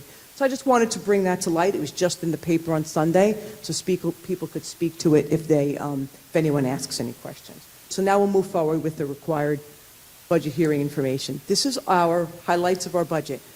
The proposed budget adopted by the board, $81,976,259. It is a 1.58% increase over the prior year, $1,276,974 increase. Corresponding to that proposed budget that the board adopted was the levy that the board decided to move forward with. They moved forward with a levy of $71,922,549. That was an increase in the prior year levy of $1,236,997, or 1.75%. And it will be noted that our levy was under the maximum allowable levy of 2.23%. This is the highlights of our budget. Our budget, obviously, is program-driven. We continue to support all of the great things happening in the district. And this year we added a bunch of new items in our budget supporting our students, our offerings. Whoops. I don't know what happened there. I had to go. Doesn't like it. It went to sleep. It went to bed. Hang on. Okay, we're back. Okay. I don't know what happened Thank you, there. JT. Yeah, thank you. So as we all know, that we added additional course offerings at the junior, senior high school. We provided further reduced class sizes at both secondary and elementary levels. We expanded our integrated co-teaching model. We provided resources for math coaching going forward. This budget maintains our facilities, grounds, and fields. It supports our security initiatives and district-wide equipment needs. So here is a summary of our budget. That's our revenue budget on the left. That is our expenditure budget on the right. If you notice that they equal each other, that was our process when we went through over the last couple of months. You'll see that the levy here again is represented at 1.75%. This is just a visual representation of both our revenue and expenditure budgets, if anyone's interested in how much each component makes up on the revenue and expenditure side. Here you can see it very easily. Our three-part budget. This is really one of the required disclosures of this budget hearing. On the left-hand side, we spoke all through the budget process of the following 5 categories. That is the accounting representation of how our budget is accounted for. But when we actually are talking tonight at the budget hearing, we're required by law to convert these 5 sections into a 3-part budget. It's basically a mapping.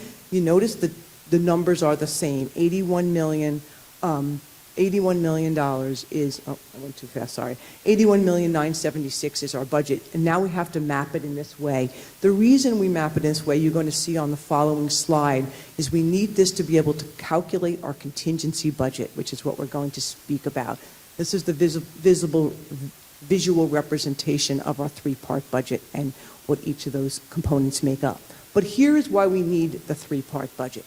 We need it to calculate our contingency budget. Let me just say I could not find any instance in Cold Spring Harbor's history where we have ever not passed a budget and had to go to a contingency budget. But that is the requirement of the hearing tonight, to tell the board and the community what a contingency budget would look like for Cold Spring Harbor. So if we were not successful in passing the budget on the 20th, there's another budget vote on the 3rd Tuesday in June, And if we were unsuccessful a second time, a contingency budget would be implemented for the district. A contingency budget does not allow the following expenses: any equipment. There's an administrative cap calculation. Your administrative cap can't be, your administrative costs that are in the three-part budget cannot be more than the prior year, so you have to make an adjustment for that, and you can't do any transfer to capital work in the district. Those would immediately come out. So that would be a total expenditure reduction of $987,216. We then have to compare, did that $987,000 reduction in expenditures make our levy equal to last year's levy? Because the second calculation is your levy can't be greater than the prior years. So if you notice, we have this $987,000 is being reduced from our 25-26 levy, and I'm showing a revised levy of $70,935,000. And then we compare that with that purple line. It shows our prior year levy was $70,685,000. We would need a further reduction of $249,781 on top of the $987,000 to be compliant with the contingency budget. And that's the required disclosure tonight for the budget hearing, just to say what that is. Now we move into what we're going to be voting for when we go to the polls on May 20th. We have two candidate seats on the board up for election. There are 3-year terms. Those 3-year terms begin July 1, 2025. Our candidates are in the ballot order: Bruce Sullivan and Alex Wheelahan. They are incumbent board trustees, and they are running, as we call it, uncontested. And this is what it's going to look like when you come to the ballot box. There's one proposition, and then you're going to vote for two trustees. So that's exactly the exact wording in the proposition to vote for the budget, that you resolve that the school district budget for the 25-26 school year proposed by the Board of Education in accordance with Section 1716 of the Education Law shall be approved. And then the second item that the voters will be asked to vote on is two members for seats on the Board of Education, Bruce Sullivan and Alex Wheelahan. Complete details of the budget are on our website. Email me with any questions, and any questions from the board or anyone. Yes? Believe it or not, I just have one question. The contingency budget. Yes. If you have 2 no votes, is that automatically the budget? That there's no need to have a vote on the contingency. This is it. The board would decide on their second vote what they wanted to move forward with. They have a myriad of options. They can move forward with the exact same vote they put forward on vote 1. They can move forward with a revised vote, or they can decide to go right to a contingency vote. And they don't have to even conduct a second vote. Can a contingency vote be voted no by the community? No, this would be a contingency budget. They can't. They can't. If they vote no a second time, you're in contingency, Okay. which is here. And then that's our budget. There are some decisions to be made, like that last item, $249,781, are discussions as to what that would be. There are choices there, where the $987,000 at the top of this calculation are not choices. Those are direct line items that come right out of the budget. There'd be no equipment purchase, there'd be other things. The administrative cap up above would also be some conversations we'd have to have, how we would meet the $66,000 reduction in our administrative cap. And we'd have to discuss how we would meet the $249,000 additional reduction needed at the bottom. But at the end of the day, that would be your reductions that you would have to come up with. Thank you. You're welcome.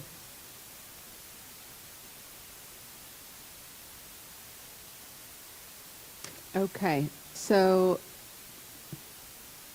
I lost my place.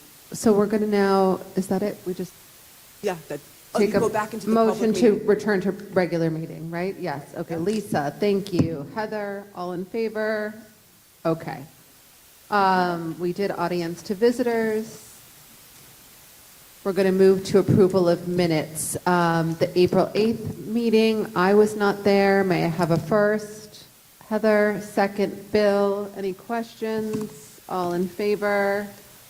All right, the April 22nd meeting, Bruce, you were not there. May I have a first? Heather, second. Lisa, all in favor. May 5th, Kate and Bill were absent. May I have a first? Heather, second. Bruce, any questions? All in favor? Great. Okay, so we're going to move to item number 17 through 20. I know we did appointments already. It's personnel recommendations of the superintendent. So we're going to take leaves and resignations and personnel contracts We did 19 already. as slate, right? So we've already done 19, so we'll remove. Do I need to take a motion to remove 19, or? We already did it. You voted already, just do the other than 19. Yeah. Hold on, I couldn't hear what Christine was saying. What? You would do 17, 18, and 19, wait, you did 19. 17, 18, and 20. Okay, so we're going to take 17, 18, and 20 as a slate. May I have a first? Lisa, second. Bruce, any questions? All in favor? Okay, we're going to move to items number 21 and 23 through 27, which are business recommendations. And it may take you a moment to get, there's no page numbers right now because it's a new system, right? It didn't generate page numbers. We'll have to figure that out. We're going to take donations, change orders, budget transfers, health service contracts, claims, auditors' reports, and additional matters as a slate. No, that was something else that was the bid. That was number 22. So we just did 21, 23 through 27. That skips 22, right? Yes. Yes. Yeah. Yeah, I think we're good. Yeah, no, thank you. Good. Always good to double check that we're not voting on something that we said we weren't going to vote on. The change orders there, I believe, is money that's being given back again. Is that right, Christine? Another magical gift of money back. That's correct. That's close out It's of every 21. every meeting is like a little Christmas. Okay. So I'm so punchy. Sorry, everyone. Okay, so may I have a first? Lisa. The second, Bill. Any questions? All in favor? Thank you. We're going to move to item 28, special education reports. We're going to take all contract CSE, CPSE approvals as a slate. May I have a first? Lisa, second. Bruce, any questions? All in favor. Thank you very much. We're going to move to number 29, first reading of policy number 8113, extreme heat condition days. And we are going to vote to waive a full reading of this policy. May I have a first? Bruce, Bill, oh my God, I'm so tired. Bill, I know your name. A second. Heather, any questions? All in favor? Thank you. Okay, we're going to move to item number 30, a second read and adoption of policy number 4327, homebound instruction. We're going to vote to waive a full reading of the policy. May I have a first? Lisa, second. Heather, any questions? All in favor? Thank you. Would you like to have a second audience to visitors? You're all set. Okay, we're going to move right along. No, it's coming down. Oh, yes. Oh, I found the agenda. It was the old site, so it works. Thank you. excellent. Thank you. Thank you. 31. Thank you, Christine. So we're going to move to item number 31, other matters. This includes the approval of Tri-M Honor Society bylaws. May I have a first? Lisa, second. Bill, any questions? All in favor? Thank you. This is the second discussion section of our agenda. Oh, no, sorry. This agenda includes financial reports, and these reports are for informational purposes. No vote is necessary. If needed, Ms. Costa will answer any questions from the Board of Education and public. Please feel free to call her in her office. This is the second discussion section of our agenda. Would anyone on the board like to bring up any items for discussion? Okay, we're going to move to adjourn the meeting. May I have a first? Bill, second. Heather, all in favor? Great job, everyone. Thank you.